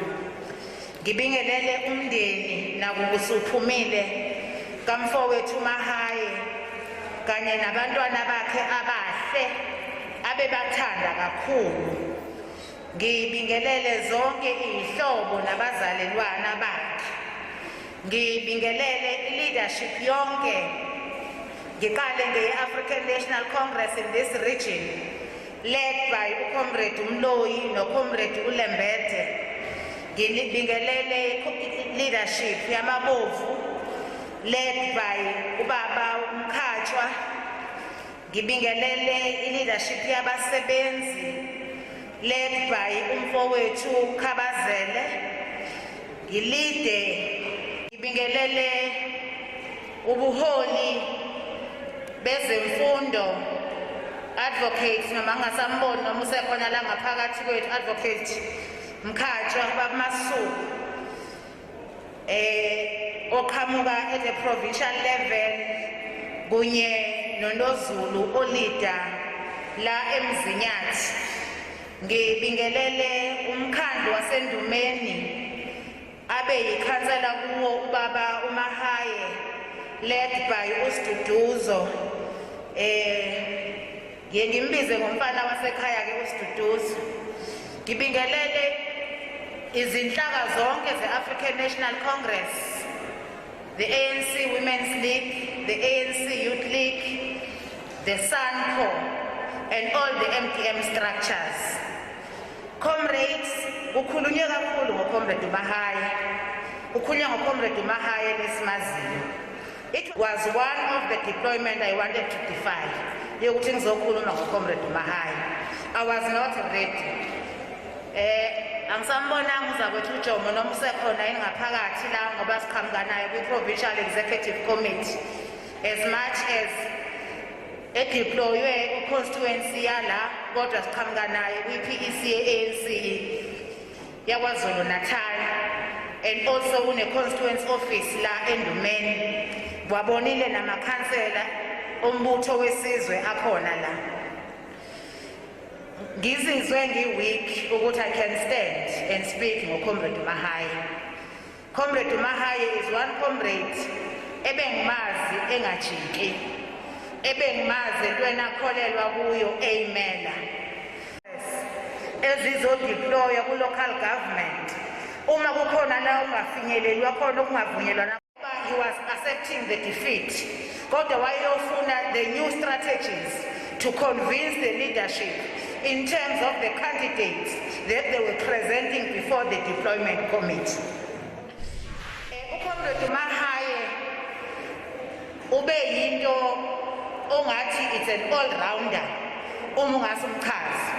When we define ourselves as the members of the African National Congress, COSATU, we are the leader of the society. Comrade Mahaye, you can testify that from him. He was the leader of the society. So he was the red reed, uComrade Mahaye. Ebandleni uzomthole khona umfundisi wami uzomfakazela.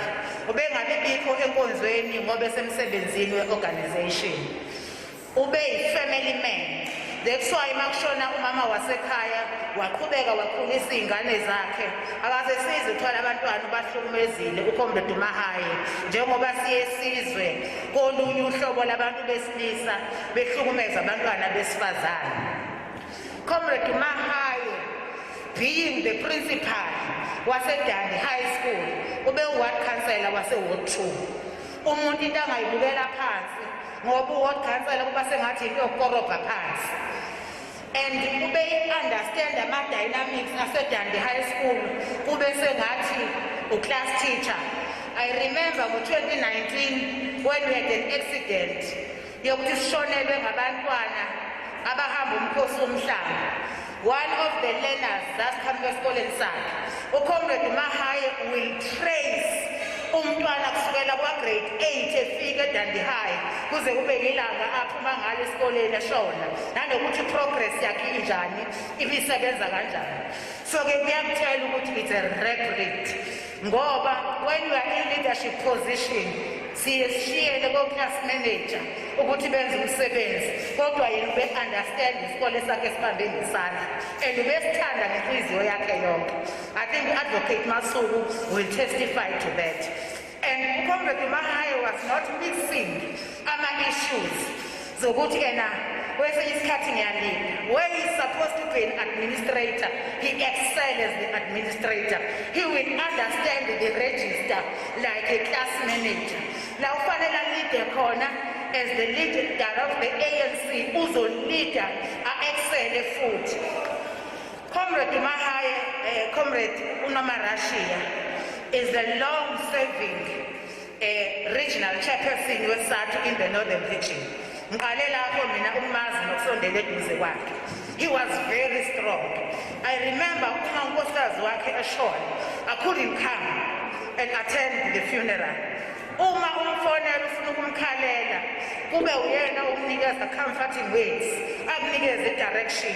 That's the kind of leader you have in uComrade Mahaye, okhombisayo ukuthi phakathi kwaseNdumeni i-African National Congress yala enkosibhambatha yaKwaZulu Natal ilahlekelwe uhlobo le-leader esidingayo in these trying times.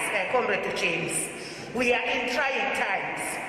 La khona esazi ukuthi we lead ngoba kufanele kulide mina. Comrade Mahaye will lead and be led. Akusiyena owazi ukuthi kufanele ngilide Comrade Nozulu, kodwa uyakumukela ukuthi naye alidwe ngoba you were going to face challenges as the district director bakwa-education in this district. Uma unoComrade Mahaye kufanele uzoba leader as a district director ngoba in all respect he was senior than you, kodwa ukuthi will provide ama-views and ideas ukuthi yena ube the best leader when onikezwe opportunity. That's what he did uma ngideploya enkosibhambatha. Akazasho ukuthi yena I'm younger than him. Ngiyaxolisa sihlalo amakhosikazi Comrade Ntombi, ifonyo zethu singabonakali. Ngiyaxolisa kakhulu. Akakazelala ekhaya uMahaye ngoba ekuyinkongolo ka-African National Congress okuyinkongolo ye-COSATU ne-SACP. Kodwa uma bekufanele besekhaya basekhaya anikezele abantwana bakhe uthando abe ubaba uphelele. Bengizothi-ke siyabonga ukuthi asikwazanga ukusebenzisa ama-skills akhe ngendlela efanele ukuze kuthi namhlanje mayehamba sithi nanga abanye oMahaye abasele. Kodwa siyabonga ukuthi babe umnikelo, basinikeza umnikelo umndeni wakhe ukuthi aservice i-African National Congress despite the challenges. Ngoba when you are leading njalo uhlale unikezwa amagama okuyiwona avama ufinyelele emndenini wakhe, akusiyena ungiyabonga kodwa yilawo akupenda kabi. Njengoba ngisho ukuthi yena izinto zidala eziyotrenda, kutrenda izinto ezinegative about yourself, but your good leadership styles azishiwo.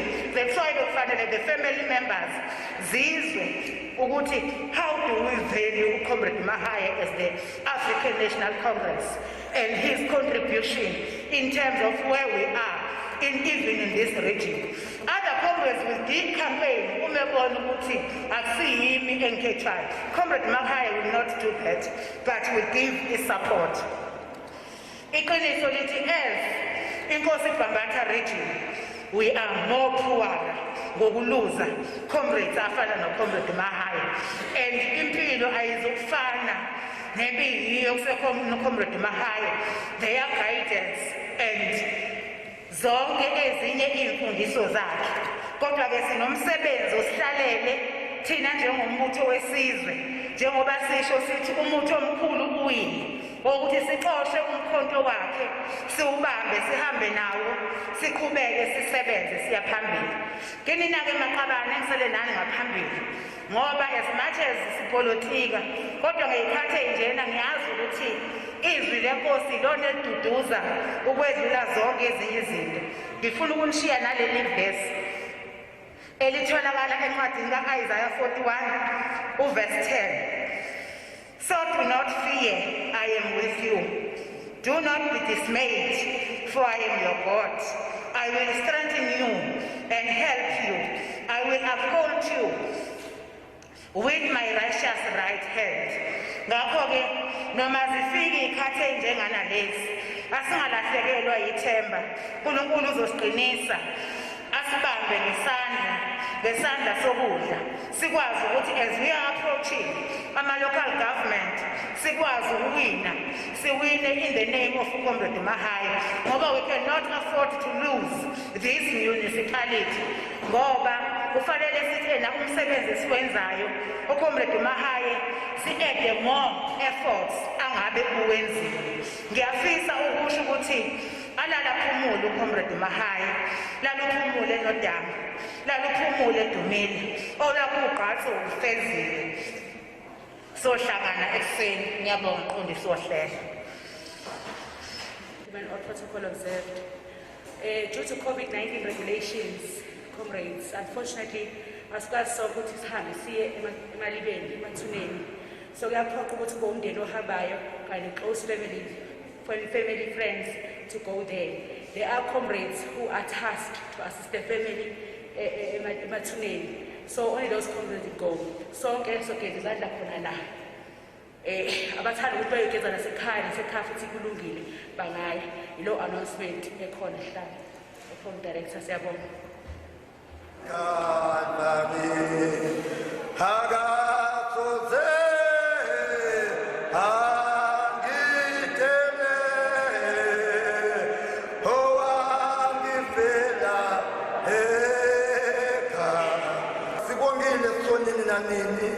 Sibongile mabizwa sabele sibongile mafula bhaliwe sibongile nginguye asimbona manje ngakwe udumo nezibongo siziletha kuwe nasemini yantambama wena uNkulunkulu ungcwele nakulesikhathi samanje nangumzimba wenceki yakho usuyaphuma uyendaweni yawo yokugcina lapho yonke imizimba iyolinda khona umhla uqala kwempilo moya ngcwele boneke umzimba wakhe moya oyingcwele babona amandla baba namba abantwana bakho moya ngcwele akade bezocelebrate moya ngcwele impilo yakhe balondoloze masebuyele emakhaya moya ngcwele ey'nqoleni zomlilo ube nguNkulunkulu kubo moya oyingcwele babona amandla babe ngabantwana kuwe moya oyingcwele. We thank you for everything, Lord. We thank you for protection, Heavenly Father. We also thank you for the living mercy. We also thank you for the traveling mercy, Heavenly Father. We give you glory. You are worthy to be praised, Heavenly Father. May the grace of our Lord Jesus Christ, the love of God, and the very sweet fellowship of the Holy Spirit rest and abide with us here. In the name of God the Father, God the Son, and God the Holy Spirit, we thank you, Lord, and we love you. Amen.